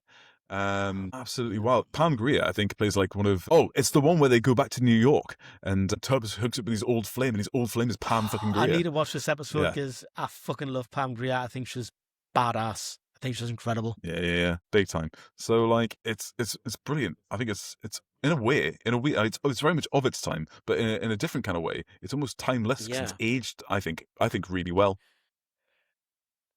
There's something about the aesthetics of Miami that don't age, because you've got this Art Deco seafront that's already aged by the time the film's being shot, and this is like juxtaposed with people driving state-of-the-art modern speedboats, performance cars. It's like that I am over-intellectualizing this fucking rad film, but it's like Miami in this film feels otherworldly at times, and a lot of depictions of it, even down to Vice City, if I keep mentioning, it seems otherworldly because you've got this like clash between this old architecture and the vibrant fucking youth and just present fucking dayness of how the stories are told, how things unfold, the images you see. I don't think you're over-intellectualizing this at all. I think that's exactly what they were after. I think they wanted to make this place as like a weird fantasy playground, but is on the turn of a dime like also a complete nightmare. Yeah. Like, what do they describe it as? A Miami where there are more ex-lovers than there are lovers. I love that phrase. That's a bar, actually, yeah. Yeah, it really is. Yeah, you've got this kind of sort of seedy, dark underbelly that's just like fully exposed. Yeah, it's a bit like Dubai, isn't it? In that sense, like it's just like a place where it's like brazen about how superficial and on the surface it is. It's a place that's not afraid to show off that, like, hey, this place is all about drugs and sex. By the way, if you want to come here and party, this is the place to come. Real close to Cuba, baby. It has very few pretensions. Yeah, big time. Cool. Should we do some categories? Yeah.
throw in the categories. We always like to start with casting, and I like to throw in a little bit about directors and cinematographers and shit as well, because, well, the crew, but casting. So, directed by Thomas Carter, who is known for directing Coach Carter, possible nepotism alert, 5 episodes of Equal Justice and Save the Last Dance, the I'm Rich, You're Poor, but We'll Dance Together, Society Won't Like It, I Don't Care film. He also did an episode of Bosch. Yes. Bosch mentioned. Oh, I didn't know that. Yeah, Do you know which one it was? Season 1, episode 10. Oh, amazing. Season 1's a good season. Yeah. So yeah, this guy's done a lot of seasons. like single shots as a director for different TV shows. I think his direction's really cool. I think there's some very, very artful parts of this show, and I love that he's still working, because I do like to see people racking up really storied careers. Yeah, that's brilliant. You mentioned Anthony Yerkovich before, the creator of and writer of this show. Former writer for Starsky and Hutch. He did a couple of episodes of that. He did an episode of Fantasy Island. He did a big run of 38 episodes of Hill Street Blues, 11 episodes of a show called Private Eye, which sounds interesting because it's got Josh Brolin in it, and is like set in like the 1950s, which sounds kind of fucking cool. Oh, no, hang on. I have heard of this. Yeah. Yeah. This is like a contemporary of Miami Vice. Yeah. Yeah. This is like one of the shows that was accused of stealing Miami Vice's vibe, but it was written by Ante Yerkovich. Then I think that's pretty fucking fair. Yeah, basically. So he just became huge off the back of this, and that this show was the apex of his career. And you know what? What a good thing to have as your apex. The cast, Don Johnson. I've got written here, certified cool motherfucker, and he is. I often bandy around the phrase coolest motherfucker in the world, and he's not that, but he is incredibly cool. He's a cool dude. Currently filming a film called Score. A college football coach breaks all the rules to get a winning team because he's football maxing. And he's in production of a film called Encore as well. This sounds incredibly silly. Former Broadway icons are new residents of a retirement home where they discover a community of forgotten talents. The group of retired actors attempt to reignite their passion for life. Mike, I suggest you open up IMDb and look at the cast for this, because it's fucking excellent. Let's take a little look. It's in pre-production. Glenn Close. Yeah. Henry Winkler. Jeremy Irons. Yeah. Wow. What a cast. That's right? it. That's it. It's the four. Just the four it's of them. fucking amazing. It's brilliant. That is great. That is wonderful. It sounds like a joke from an episode of BoJack Horseman, just that cast, doesn't it? It's like Princess Carolyn's trying to get BoJack attached to it. Looking back into Don Johnson's career, he's one of these actors whose first role that appears on IMDb is like the lead in a movie, and he was in a film called The Magic Garden of Stanley's Sweetheart, made in 1970. Based on a semi-autobiographical novel by Robert T. Westbrook, the movie is about 23-year-old Columbia University dropout, Stanley Sweetheart, who seeks his identity during the sexual revolution. Don Johnson, at this point in his career, had done a wedge of TV pilots that had not been taken up. So the executives were like, if you cast Don Johnson in this, it's like bad juju. He's like a Jonah. Like, we'll not get the show made. Nevertheless, he got the role, and then he started early in the sort of production, doing a bit of like a, by his own admission, riffing off of Nick Nolte a little bit in 48 Hours, and eventually like the executives had to fly across the country to be like to go to filming and be like, Don, look, arm around you, buddy. Like, we're not really sure about what you're doing at the minute. It's a little bit like Nick Nolte coded. Can you just try and like find your own voice kind of thing? And he did, and that was it. The rest is history.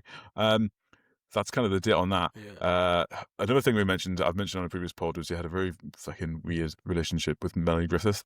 I don't want to touch about that again, but she was too young for them to get married. I'm just saying that. Fucked up. But can we talk, now we've got Don Johnson for a bit of time here. Have you seen one of the greatest post-apocalyptic films ever made, A Boy and His Dog? I have not. It is incredible. I watched it probably about 10 years ago.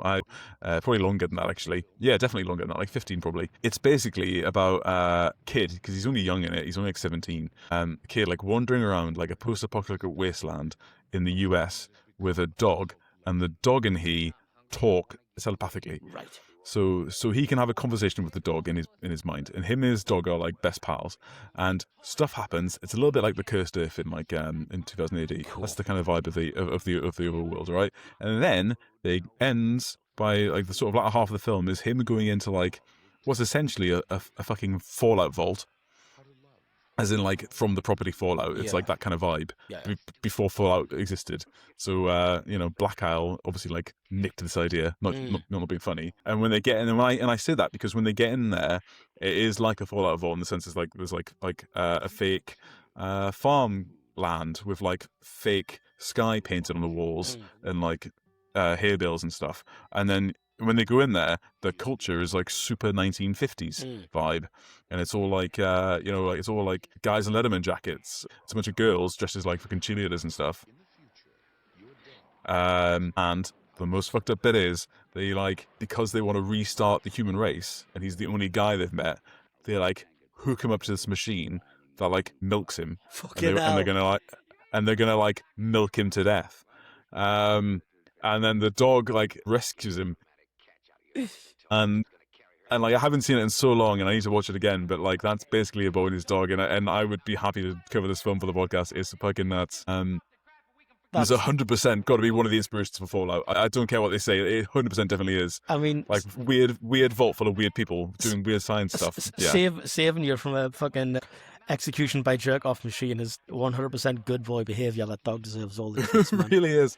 And then swings to the other end. I'm going to pull my hog smooth off. Thank you, dog meat.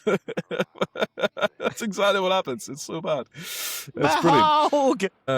What else is highlights from his career? He was really good in the 2019 Watchmen TV series, the David Lindelof one. Yes. Really, really good in that as like the dodgy white supremacist Ku Klux Klan guy from the police. Really, really cool. Obviously, he was in Knives Out. Yeah, he TV matched in Nash Bridges. He had a role playing some San Francisco constable called Nash Bridges, who wasn't as cool as Sonny Crockett, and I don't think he even had a fucking boat. He might have done. Well, I'll tell you about a TV show where he did have a boat. What shall I say? A cruise ship, Dr. Odyssey, nice, which is a TV show that my wife and I watched when it for its 118 episode season in 2024-2025. Unfortunately, it's not been picked up for a second season. It was not that successful, but he was the captain of the Odyssey, which is like this luxury cruise ship, and it follows out this like one doctor and one like a nurse practitioner, and then like one nurse who's this English guy called Tristan, and it's the campest, most ridiculous show, and it's so funny, and it's so good. And the guy who's the guy who's the doctor is what's his name from Dawson's Creek, Joshua Jackson, who played Pacey in Dawson's Creek, and like the nurse practitioner is Philippa Sue, who was in Hamilton, and yeah, it's absolutely phenomenal. And then the way the show would work is that like every week there'd be like a different theme for like the cruise. One week it'd be like wellness influencers, and then one would be like sex toy makers facing off against tradwives, and then there'd be one where it's like, and then it'd be like plastic surgery week, and everyone comes on and they're all getting like plastic surgery done. And then there's like one where it was shark week, and it's when the ship was getting attacked by sharks. And there's this whole bit where that's like absolutely class. I love that. It's unhinged. There's an incredible one where they're getting attacked by like I think it might be tons of whales actually. Didn't get a reaction from Sonia when I mentioned whales. That's disappointing. And on the bridge of the ship, they like look at this quote unquote sonar feed, which doesn't look like a sonar; it looks like a radar. And then and there's like big blops of like these pods of whales like actively moving on the screen. It's like, this isn't how sonar works. This isn't how anything works. There's a bunch of German nationalists on ribs just chasing after them, going, "Get further into the sea! You're all we can hope for now." Get you to Denmark. Not to mention that sonar is really bad for whales. Right, so Don Johnson also had a music career. Yeah, he did. And put some records out. I've not heard any of them, I don't think. Have I? Maybe I have. I'm not sure. But I mention that because Phillip Michael Thomas has also attempted big time. Music Max big time. Kind of like one and done with Phillip Michael Thomas, and like, I don't really know him from anything else. He's made some crazy decisions. I've got some interesting casting notes on him as well. It's just some bits from his wild life. He's got 12 kids, for a start. It's wild. That's a lot of kids. This man has sex. He was also in Nash Bridges with Don Johnson. He made 2 appearances in Nash Bridges, I believe, if my notes are correct. And of course, we know him as Lance Vance. I should say Lance Vance in Vice City and Vice City Stories.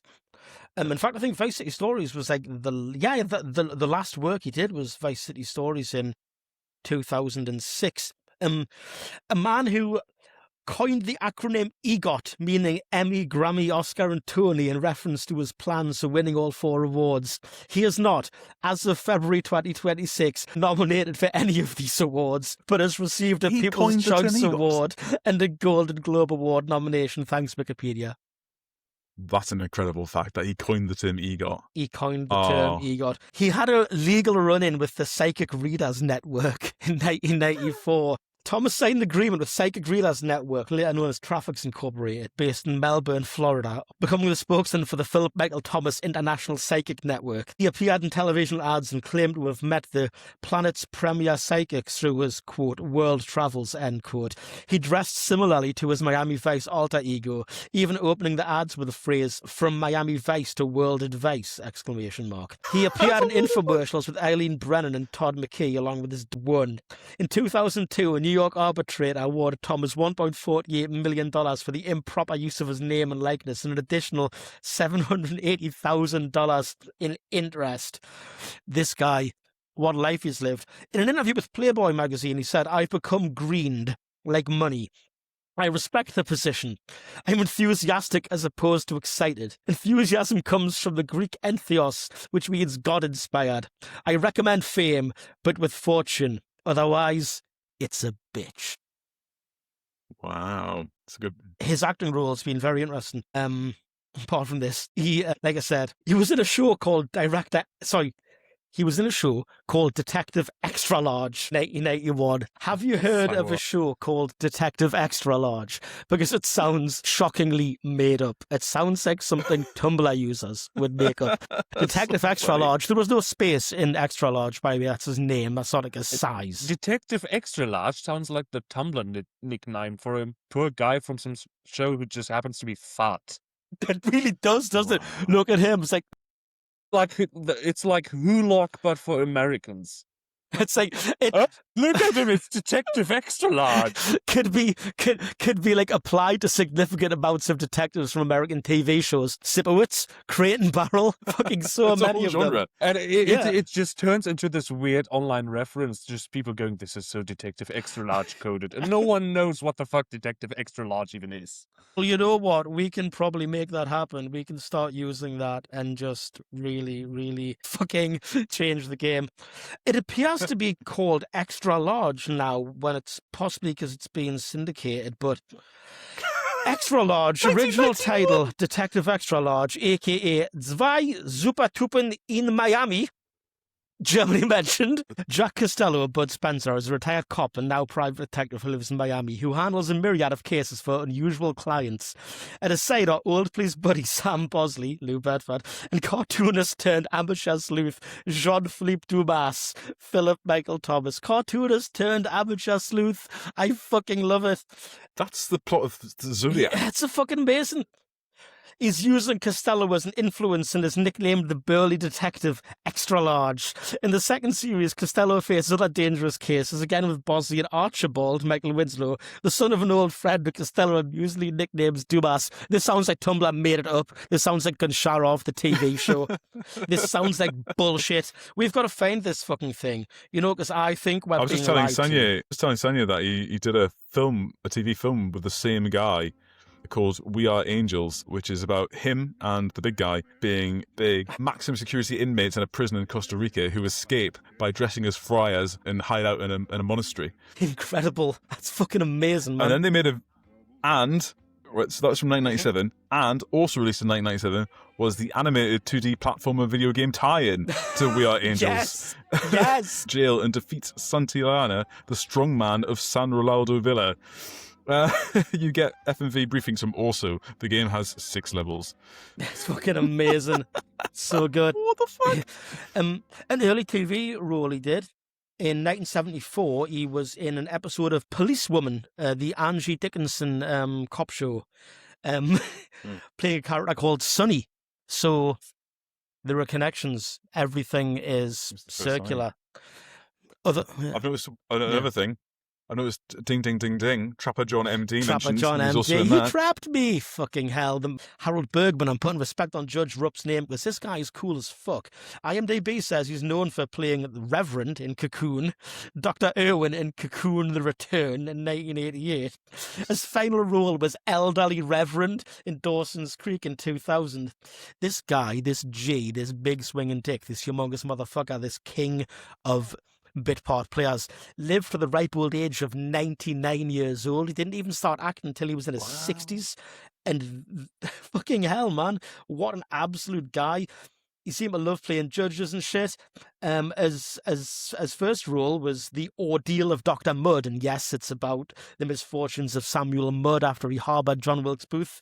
And yes, I want to watch it because it sounds good as fuck. It's 2.5 hours long, and Dennis Weaver's in it.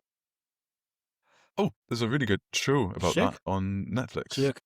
That's worth watching. Yeah. And I think, yeah, I have got loads more casting, but you know what? We got to keep moving, keep the cigarette butt bouncing over the waves. Start asking questions now. Asking questions a bit earlier than usual. Then we'll go back to listing things and talking about shit and hyperfixations. But how would this film go down in Germany? Sanya, just what we've been told for a start, which coastal resort it was setting it in, where, Sanya, is Germany's Miami? Wilhelmshaven. Oh my god! Warnemünde.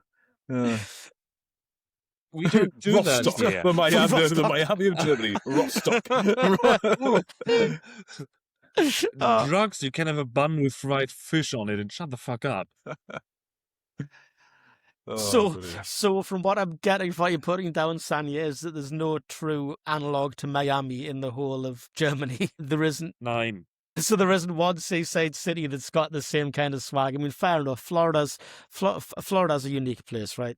So the answer is, how would this go down? It wouldn't. The average temperature on the German coast is like 15 degrees during those summer days. What do you think? How many coked up bikini babes are you gonna get? Depends how strong and the then coke is. everything on the northern side has the issue that half of the time the North Sea isn't even fucking there. Ah, yes. Maybe we should do coke about it. Wow. German noir version of Miami Vice now. Flensburg Vice. Yeah.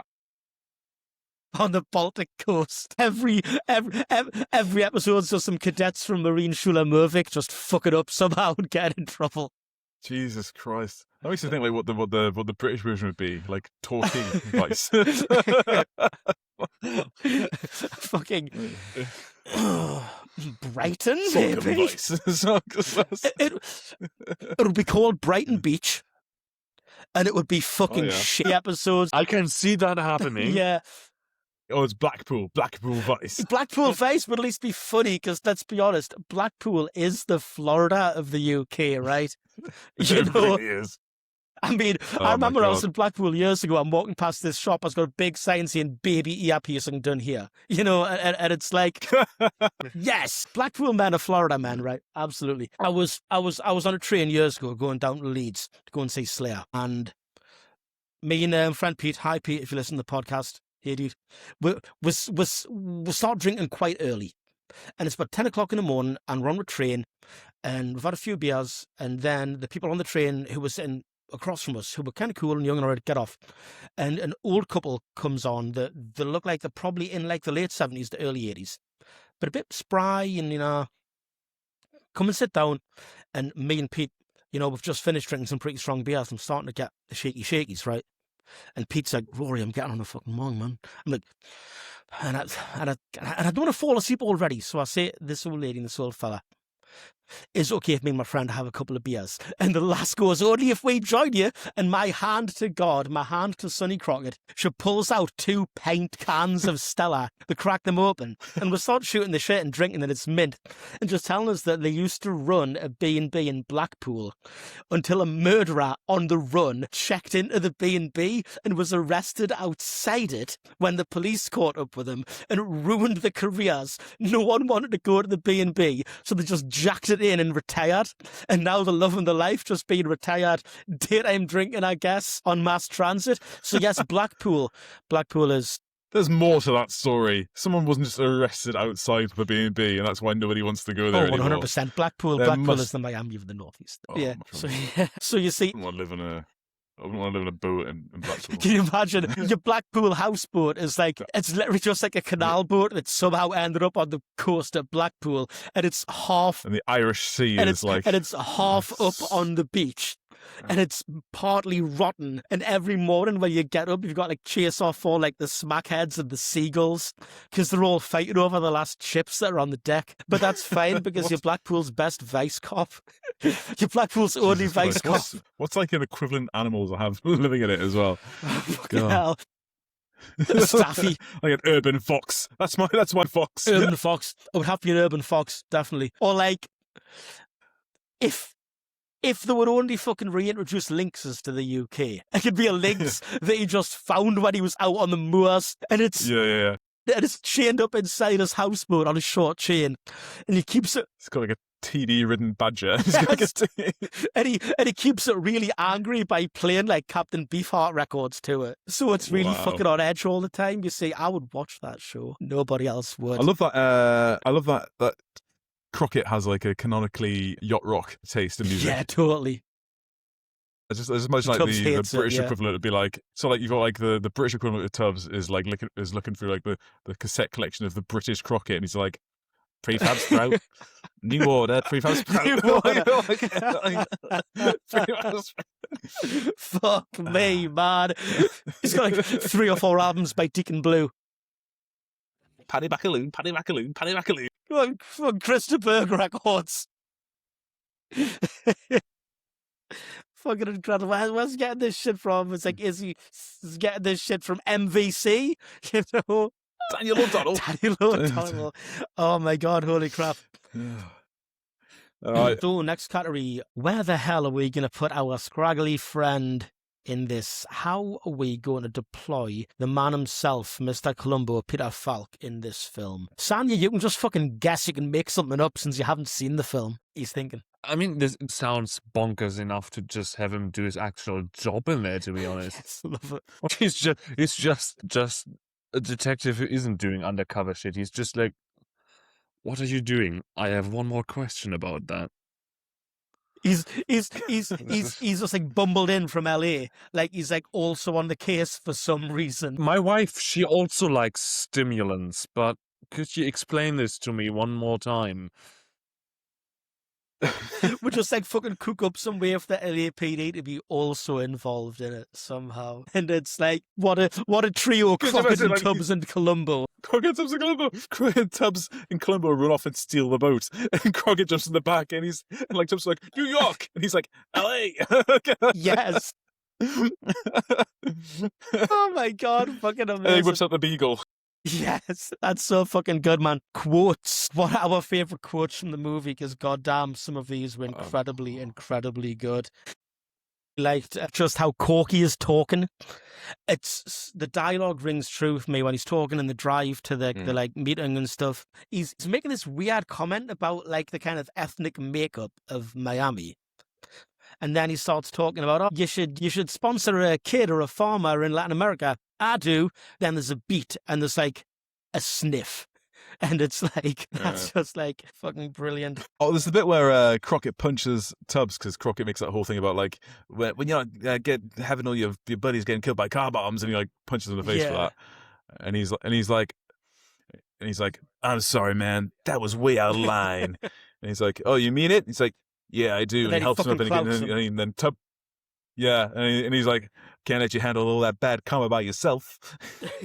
It's just so extreme. I've got the perfect quotes from Trini DeSoto here, the actual dialogue.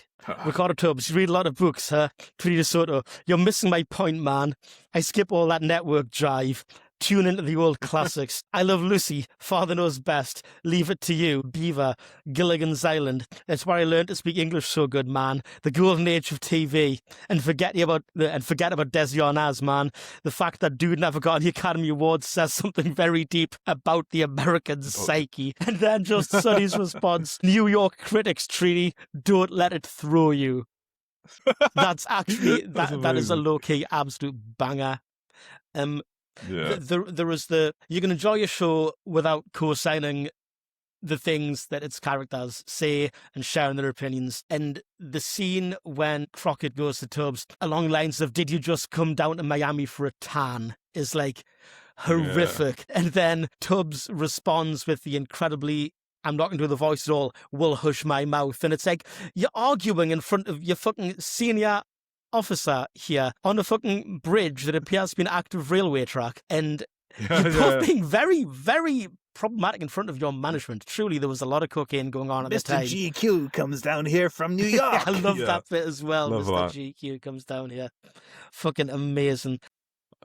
I've got the Sonny and Gina conversation from the boat. Please, yes, go for it. You know something, Gina? You could be a real pain in the butt sometimes, but I like you. I like you a lot. I like you too, Sonny. Really? Well, why have you tossed 4 of my dinner invitations in 3 weeks back at me? You wouldn't have come along tonight if you hadn't had Trudy along to block tackle. Football! My father always told me, football! My father always told me, Crockett, never to get involved with a man on the rebound. And as far as I'm concerned, you're bouncing so hard you're practically out of the ballpark. What's that supposed to mean? You're still in love with Caroline. Try again, lady. It's like, what's that supposed to mean? You can play that beach bum cowboy routine with the football lingo and the beer commercial mentality.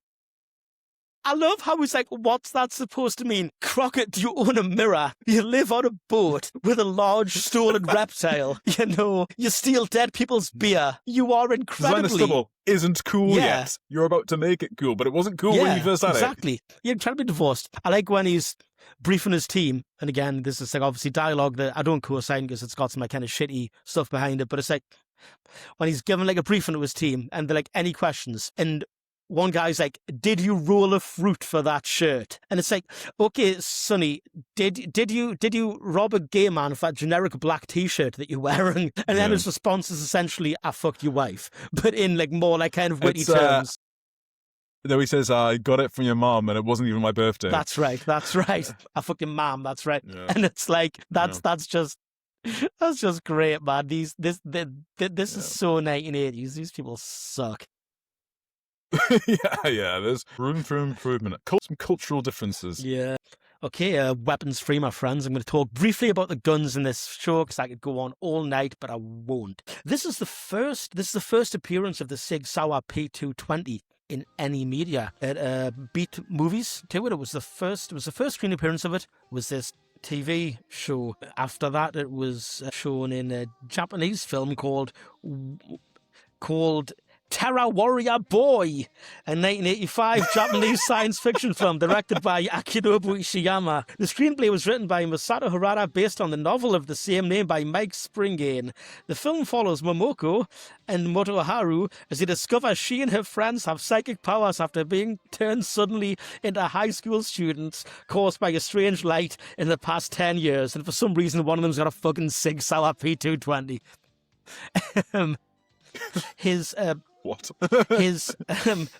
This gun was last seen, according to imftb.org, this gun was last seen on the big or small screen in 2017 in a show called Emerald City. Have you heard of this?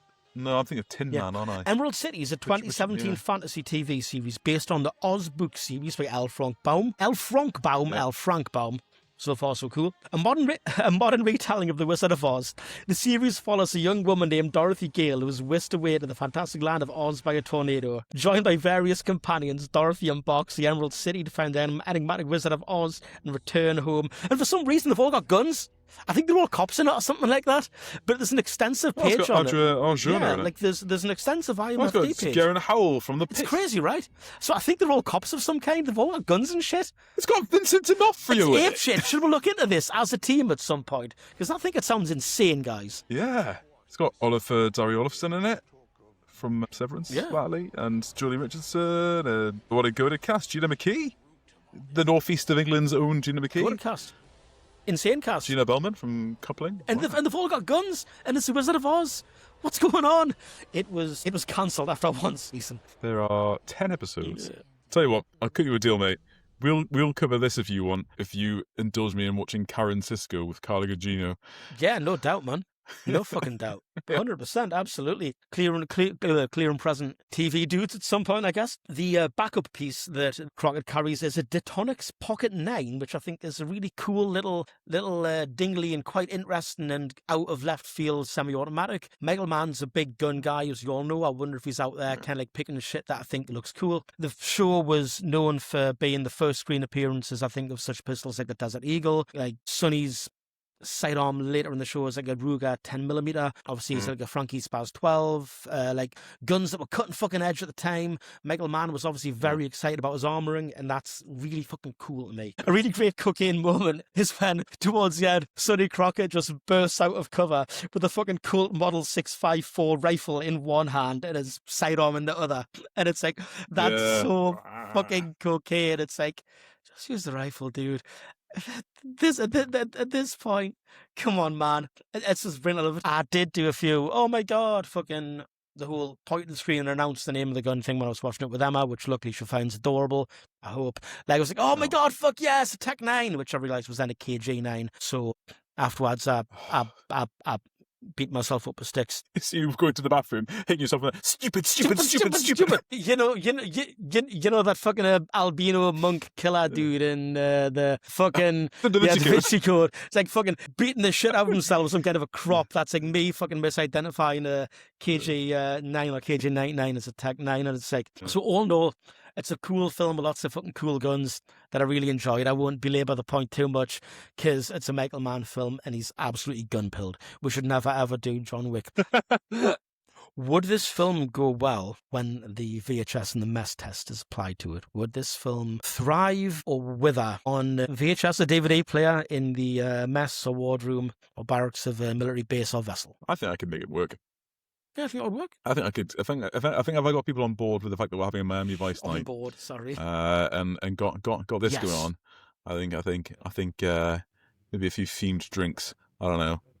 I reckon I can make Miami Vice a thing. That'd be class, actually. Yeah. Especially on deployment, it's the kind of thing you could really get 111 episodes, so you can really get your teeth into it. And there's a couple of those feature length ones, so yeah. So actually end up doing like drug interdiction duty or something like that.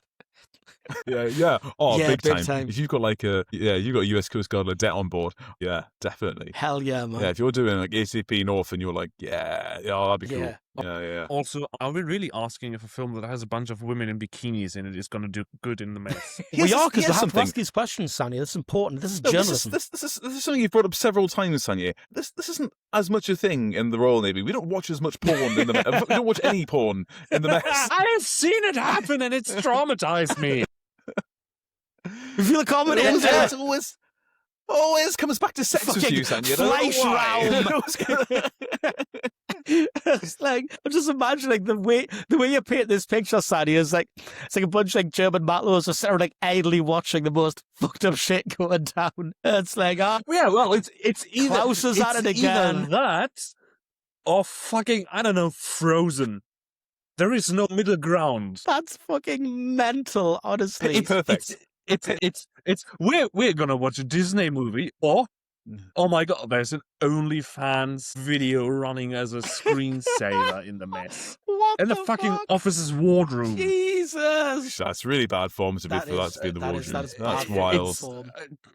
Like, can you don't? Can you fucking don't, man? Literally 80% of the reasons why I might not want to be at sea is how disgusting people behave. Yeah, that is actually like, grim. The closest thing we get to that in the Royal Navy is having BBC Breakfast on and Natasha Paklinski's there. Like that's ridiculous. Holy fuck, man! Wow.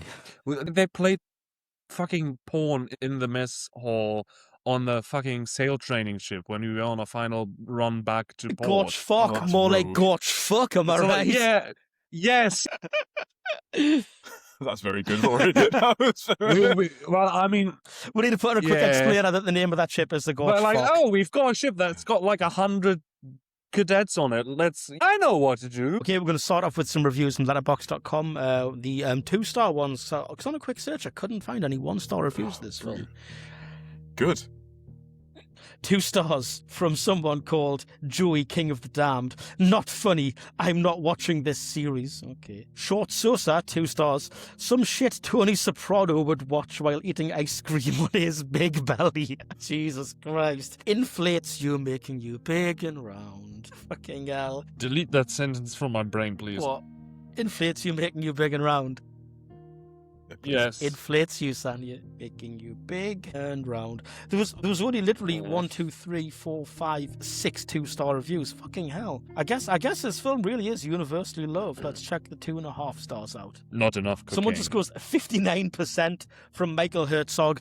Relationship with Werner Herzog unknown at this time, clearly. DVD of this I was watching didn't have the last 10 or so minutes, but I get why this show was a big deal.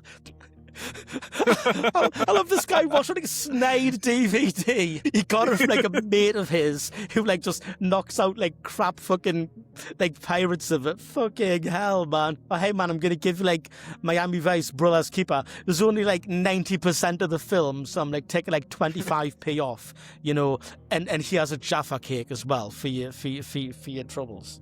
Like you would just burn it onto another DVD, wouldn't you? What the hell was this guy under some like real like pressure to get it done? Was he really pushing it? When you get to the end, text us and I'll tell you what happens to the last 10 minutes. 4 stars now. Someone just says peak 80s. Absolutely. I have no plans of watching the series, but fuck, man. This got to be one of the hardest pilot episodes ever. Crying emoji. 100%, it really is. In the Air Tonight experience is sublime. Spring equals Miami Vice. I feel revived. I can actually totally vibe with that opinion because for like a significant amount of tonight, I've been filming this with natural light coming in through the window, and it's like we made it through winter. We fucking survived. Thank God. We did it. We did it. Probably the coolest TV pilot I've ever seen. Newfound brotherhood in the midst of violence and betrayal, confusing justice with vengeance. It may seem cliched today, but you can tell this was a watershed moment for television. Slick and modern, this is the apex of 80s excess. Bars. Fast cars, pastel blazers and 80s pop music. It's all in that moment when Phil Collins plays as Crockett drives and slicks his hair back and Tubbs loads a sawed-off shotgun. Fucking absolutely cool. Just getting some more good ones here. Okay, I'm just going to go through the... Some dude called Mike Dunbar says this is the coolest shit ever. 4 stars. It is. I stand by that. Absolutely, it is. It is the coolest shit ever. Going through the popular reviews here. Michael Mann is a fucking god. 5 stars from Comrade Yui. Related to Dr. Yui, perhaps? I do not know. I now understand why fathers everywhere stop what they're doing and bask in the majesty of Phil Collins' Something in the Air Tonight. It's not Something in the Air Tonight. They got the name wrong on the review. But still, this kid who reviewed this on the 25th of December 2022. I hope you had a fucking awesome Christmas, dude. You awesome rule. Christmas. 5 stars. Oh my God, bitch. The shootouts. The beautiful women with, all capitals, fat ass, 4 S's. The drug deals. Then they show the 4 kilos of cocaine. Then boom, a bomb happens. Then the suits, all caps, getting assassinated to Girls Wanna Have Fun. All night long, Somebody's Watching Me by Rockwell. Phil Collins, all capitals, 8 exclamation marks. When they played In the Air Tonight and he's reloading the shotgun, I almost fucking left my body. Wow. The greatest pilot I've ever seen. Man, wow. I swear to God, give me a fucking time travel machine. This next bit is in all caps until I say it's not all caps. Fuck this weird ass, lame ass, boring ass, no fun having, no individuality generation. All caps ends. I'm sick of it. I'm gonna say it. Lame AF. Take me to the east. Fuck. Wow. Absolute swag. My mom said my dad dressed like that, and the girls, all caps, loved that shit. Caps ends. Then my dad said they ain't wear that lame shit. Should I binge this show? Is every episode this level of good? Oh my God, I'm gonna fucking eggplant emoji, eggplant emoji, eggplant emoji, moaning emoji, moaning emoji, moaning emoji, and then that one, like, I guess kind of cum drunk emoji when its mouth's like a squiggle and it's blushing. Yeah. Fucking hell. That wet place is... That's evocative. There's a 4.5-star review here from someone called Willow that just says better than the 2006 movie. Yeah, Sanya, I imagine it's it unfortunate, is. Yeah, sorry, Sanya. They're also There are also 2 5-star reviews, both written in German. So someone's seeing it in Germany. Yeah, someone's got it dialed in. Please keep rubbing it. What they're doing is they're getting like a DVD of it. I think the last 10 minutes just chopped out. Last 10 minutes got out. You know, Sanya would just do this out of love. You're right. I'm not bullying you. We love you, man. Right, it's okay. 2 out of 3 participants enjoy bullying. Oh, man. Bad. 5 stars. Tubbs is a whole mood. Lip syncing somebody's watching me in a strip club and loading sawed-off shotguns to In the Air Tonight. Absolutely. Yeah, absolutely excellent. Yeah. People love it. People love it. Excellent. Just fucking... Some of these reviews are absolutely brilliant. A more effective advertisement for Florida than anything ever could be. True. Someone just put slaps. There's no star rating, Amazing. just put slaps. Thank you, Dankwit. It does indeed slap. Have you been to Florida before? Nope. Have you? I went once, but I went when I was 15, and it was like immediately after 9/11. If I span you this day, No, it please tell me. was This so sounds good. strange. Yeah, okay, right. So it was like the 19th of September, I think we went. So it was like a week after, and the vibe was so strange because obviously, like, America's reeling. There's never experienced anything like this before, and we were in the South, but like the Florida South, so a bit weird. And yeah, crazy. Like at one point I saw a pickup truck with like a mounted machine gun in the back. Hell yeah. Like on a tripod, like ready to go. Yeah, wild. All the TV channels were just like constantly like fundraisers for like the New York Fire Department. Or the Fire Department of New York, I should say, FDNY. And it was all like the wavy American flag, like waving with like phone numbers on it and stuff. We went to like a car show, and there was like people collecting money for it. But the reason I bring all this up is because I, at the time, was sitting there at this car show. There was like a dude playing music in front of me. I was wearing a Metallica Master of Puppets t-shirt at the time. Hell yeah, brother. And this girl and her brother started talking to me when they heard me and Aaron talking, because we were like English, and they were like, "Oh my god, you're English." And they were like, very Floridian, and they both had like got these necklaces that they'd got at the show somehow with like a cannabis leaf on, and they were like proudly showing me these cannabis leaf necklaces they both had, and we were chatting away, and then and their dad was sat behind me. I didn't realise, and he was this big, gruff guy with a big grey beard, massive fella, like covered in tats and stuff. Had like a leather cowboy hat on, ridiculous, like a stereotype. And I was just like, "Oh, hello," and like she's asking me questions like, "Do y'all do dancing like in Titanic?" And I'm like, "What the fuck?" Like, yeah. So I danced like a little peasant boy from 1912, and I was like, yeah, we do all that. Like, do y'all know the Queen? And I was like, oh, you didn't just answer seriously. I was like, yeah, met her once, yeah. And then she like looks to her dad and goes, "Daddy, can me and Michael go walking?" And he's like, no. You ain't walking no red coat. I was like, that was probably for the best. Like, Jesus Christ. Oh, that's amazing, man. Good grief. Love that shit. And then we left, but that was really strange. And yeah, no queues in the theme parks, obvious reasons. Yeah, very, very, very strange event all around. All that is to say that I didn't get to go to Miami, didn't see any Miami Vice stuff. I had a very different, like, family-friendly, apart from that one time that could have ended up with you being, like, hog-tied and dead in the bayou. Yeah, there you go. That's my story about how I went to Florida when I was 15. What like is the coffee in the bag? A flimsy cardboard cup of coffee with a plastic lid just loose in a bag. Who the hell do you think you are?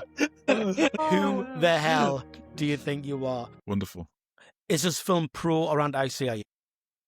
Oh, what the fuck?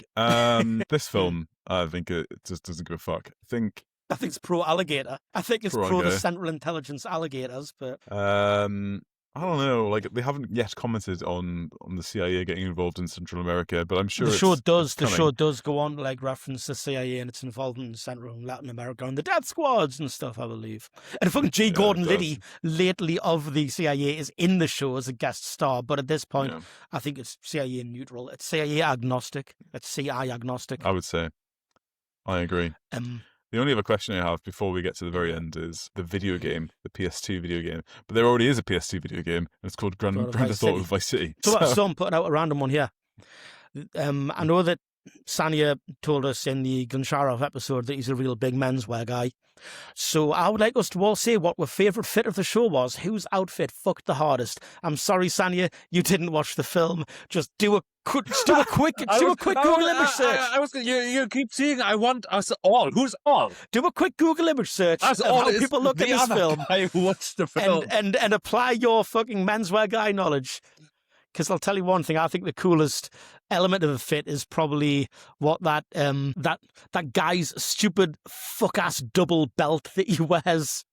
You know, his stupid, thin, fuck-ass white double belt. It's just so silly. It's so 80s. That is my fit element of the film.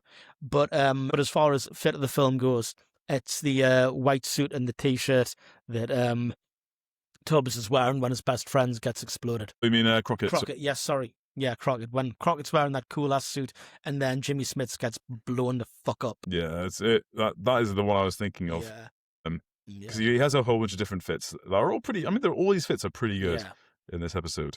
But that one, the I don't know what kind of color green you'd call that. O'Donnell T-shirt. Not lapis. It's not blue. It's cerulean, I think. O'Donnell. What Devils Wear Prada maxing, my friend. I really am. Incredible scenes. That O'Donnell T-shirt with the white suit, absolutely gorgeous fit. Looks cool AF. Cool. Yeah, that's the fit of the film. Sanya, I think you would have had some spicy opinions about the menswear and stuff in this film if you had seen it, because there's some wild cuts and there's some mad fucking decisions being made. There's some people looking legitimately fucking classy in it. I'm not that menswear guy on Twitter who's awesome, but I like the actual flowy cuts of the trousers and stuff as well. Like it's not super tight. Yeah. It's not like a standard boot cut. There's something else going on there, but it looks really good. I'd love to get the menswear guy on the podcast, man. God, man, I'd love that. If he could, I'd watch this film again to have him to talk about Don Johnson. Should we start tweeting at him and stuff, and like threading at him and stuff? I tweeted at him once when he was dissing fucking bucket hats, and I took a selfie of myself wearing my Strict-On bucket hat, my fucking East German camouflage bucket hat that for some reason Primark sold, and he didn't respond. So what you're saying is you've already pissed him off. That was years ago. He seems like a guy who would remember.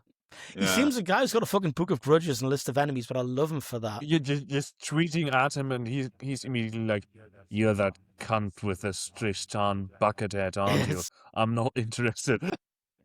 If I if I contact him on Threads, maybe it would be tarnished with the Twitter contact I've had with him. I am Bori O'Toole.